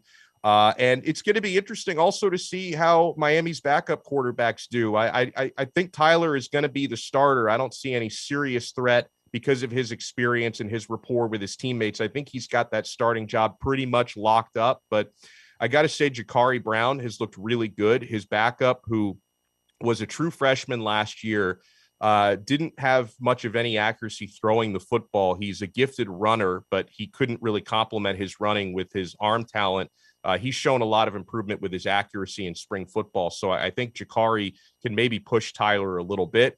And Miami's got an interesting true freshman who's not going to be ready to play year one, but Emory Williams, I think, has a bright future. So the quarterback room looks a little bit deeper as well, but I'm expecting Tyler to bounce back this year. The offensive line's going to be better. I think he's got a better relationship with his play caller. So I think he's going to bounce back. Alex, look at the schedule. Obviously, there's the A&M game, but what other games pop up that will kind of determine the season? I know you get Clemson at home this year, so you get two big games at home. What else can you kind of tell us about that schedule? Yeah, Florida State is going to be massive. That one's going to be on the road this year. Florida State just handled Miami in South Florida last season. That was one of those awful losses that made you question everything about what was happening at Miami. So really, I think, in Texas A&M, it's a different type of challenge because you're going up against top competition. Some might say it's not quite as important just because it's an out of conference game, right? Where a lot of Miami's goals are within the ACC. So the Texas A&M game will be a tough competition, good barometer for where Miami stands. I think the most important games, though, are going to be the Clemson and Florida State games because Miami wasn't even competitive against Florida State last year. They weren't really competitive against Clemson. And the last several times Miami has faced Clemson, it's been like baptism type of losses, like awful losses where Clemson has just blown out Miami repeatedly. So I think you've got to be competitive and hopefully win at least one out of those two games. Those are going to help decide Miami's goals in the ACC. Alex, we talked about the pressure on Mario this year, but what is a realistic, like today, with the information that you have, what is a realistic look at the season? Is this a potential 8-4 team? Is this a team that's still maybe closer to 7? Or are they maybe a team that can reach that potential we thought they could have last year? Yeah, as much as I hate making predictions, and I haven't gone on record with an official one yet, I think the 7-win range is realistic. I think 8-4 is probably around the ceiling for this team, just because you got new coordinators on both sides of the football. And this stuff, I hope that if things are clunky, I hope they don't use new coordinators as an excuse for anything. But I think it is valid to say it's a big transition on both sides of the football. It's a big transition, I think, with a lot of true freshmen and redshirt freshmen who are going to be expected to play serious roles and starting roles on this team on both sides of the field. And Miami's got a long way to go. I mean, last year, I think, was a wake-up call just as to how far away this team was. I think you've got to close that gap a little bit. So I'm thinking probably 7-win range with 8 wins being kind of around the ceiling for this team. Alex, I've told you before, I have a lot of history in the Miami area. Grew up thinking I was going to go to A&M or Miami. I also understand the fan base there. Sometimes they go and they love the team. Sometimes they don't. I was actually very impressed with the amount of Miami fans that came to Kyle Field. So let's say the first big game there at Hard Rock next year or a couple months away. What kind of atmosphere can it be for a non-conference game early on with the expectations? Yeah, the timing of it is good that Miami faces Texas A&M so early in the season, and they're going to win that first game against Bethune-Cookman. So I'm expecting a sellout or a near sellout for that game, which that building now, Hard Rock Stadium, it holds around 67,000. I think it's going to be a sellout for that game. Obviously, later in the game, if the team isn't doing well and you're starting to face some of the not quite as just big time ACC competition. And I mean that even though some of these teams beat Miami last year, I mean the teams that don't draw particularly well from a crowd standpoint. If Miami's not doing well and you start to reach the dog days of the schedule, you're going to see some of those games where the stadium is half full or a third full. But I'm expecting for that Texas A&M game and for the Clemson game, no matter what Miami's record is at that point, to have probably a sold out loud building. And I'm expecting a lot of Aggies fans to make the trip down. Alex, I expect to see you in September and hope to talk to you on the show before that. Oh, that would be great. Let's definitely connect for that. You got it, my man. Thanks so much for your time. Thank you. Alex Downer there, Locked On Canes, does good work out there. Really appreciate his time. All right, when we come back here on TexAgs, we're going to kind of go over that information about Miami, and we'll also get to some of these text messages. I'm sure Anna Rosa's got a thing or two. All right, it's TexAgs Radio. I'm Chelsea Reber with your community calendar on The Zone. The Bryan Police Officers Association is accepting applications for the Mark Hyatt Scholarship. Brazos County residents attending a university, junior college, or technical college are eligible. Apply online at bryantx.gov/police by this Friday. Bryan ISD is hosting the 2023 State Invitational Mariachi Contest. The event is this weekend at the Bryan Performing Arts Center. Find a QR code to purchase tickets at WTAW.com. The Don't Mess with Texas Trash Off is this Saturday. Find more information and sign up online at keepbrazosbeautiful.org. The Theater Company of Bryan College Station presents Oklahoma. Performances run through Sunday. Find a detailed schedule and purchase your tickets online at theatercompany.com. Your home for Aggie baseball is The Zone, 1150 AM and 93.7 FM. Your home for Aggie softball is Gospel 97.3 FM. Listen to both at radioaggieland.com. That's your community calendar. I'm Chelsea Reber on The Zone. We're here with Jackson Rollo from Rollo Insurance. And Jackson, you guys have been around for a long time. You're the very best at what you do. But I ask you, why Rollo Insurance? Well, we've been growing recently with over 45 offices in multiple states. But we haven't lost who we are. We're still super focused on being hyper-local and involved in the communities in which you're going to find a Rollo Insurance office. And we offer products like home, auto, life, health, and business insurance from some of the top carriers in our industry. You name it, they do it. Visit RolloInsurance.com. Tim Bailey Plumbing says, children busy at play don't always think about safety. Make this a safe time for our children by driving with extra care whenever they are near. This message is from Tim Bailey Plumbing, serving the Brazos Valley. They're your residential plumbing service and remodeling specialist. Dependable service at reasonable rates. Call for all your service and remodeling needs at 979-204-9800. That's 979-204-9800. Tim Bailey Plumbing, wishing everyone a happy and safe spring season. Since 1957, Slovakic Sausage in Snook has been making the best tasting sausage in Texas from the same family recipe. Slovakic is the official sausage of Texas A&M Athletics. Whether it's from the grill to the family gathering or from the pit to the neighborhood party, serve the sausage voted best in the Brazos Valley. Serve Slovakic. Be sure to come in and check out their full-service meat market, relax on the front porch, or grab some fresh kolaches from their bakery on your way out. Slovakic Sausage, Highway 60 in Snook. Have you ever dreamed about getting into radio, sports talk radio? The Zone is hiring part-time, no experience required positions are open. You can apply now at zone1150.com. Click contact. We've got openings for TexAgs Radio, the Louis Bellina Show, and board ops to run Aggie football, basketball, baseball, Astros, and more. If you're interested, part-time, no experience required, apply now at zone1150.com. Click contact.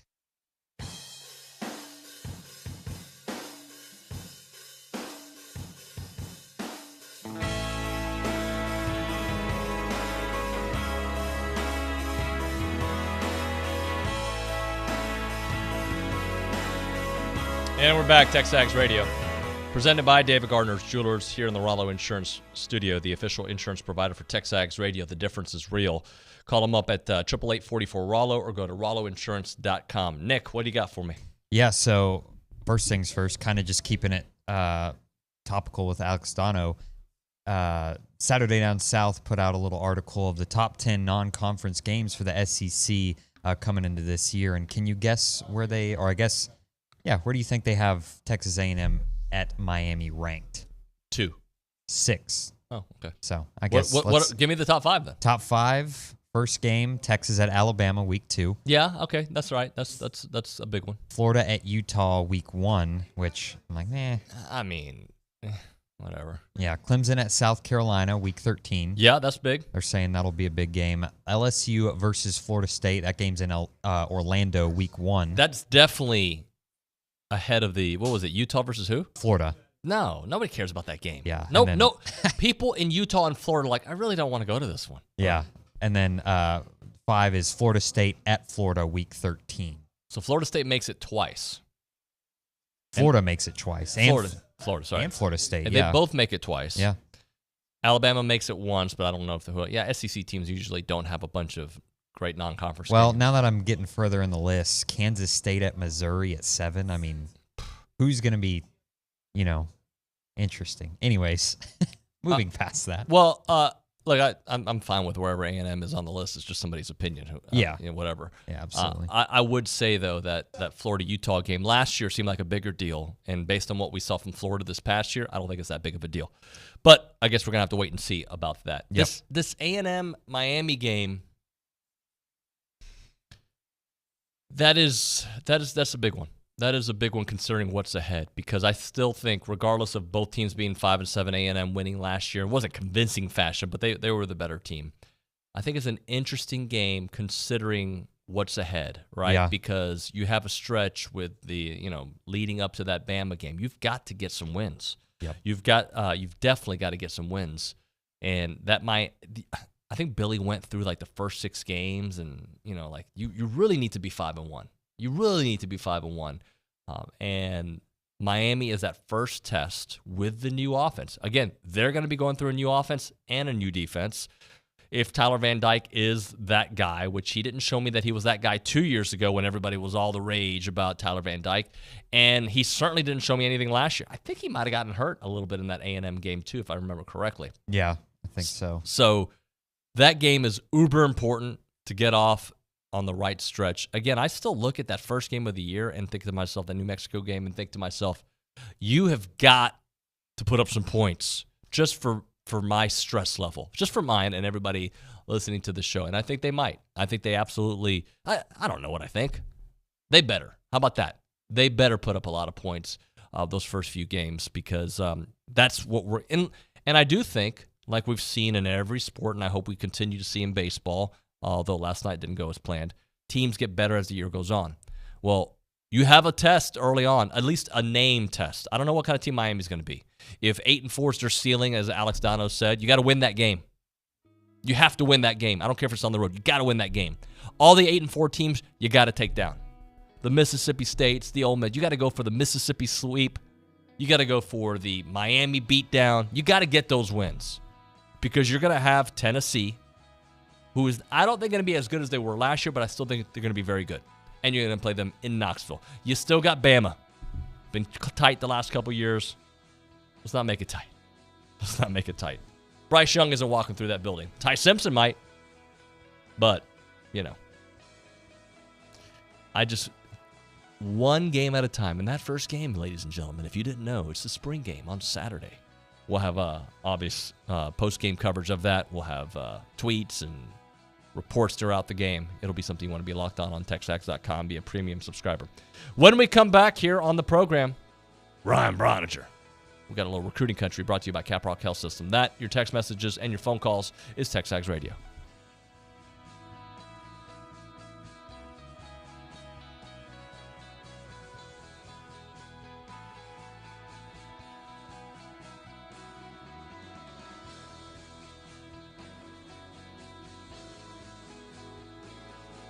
Everything in life has rules, and the Zone has prize rules for all contesting. You can check them out at zone1150.com. You know you can win once every 30 days. There can only be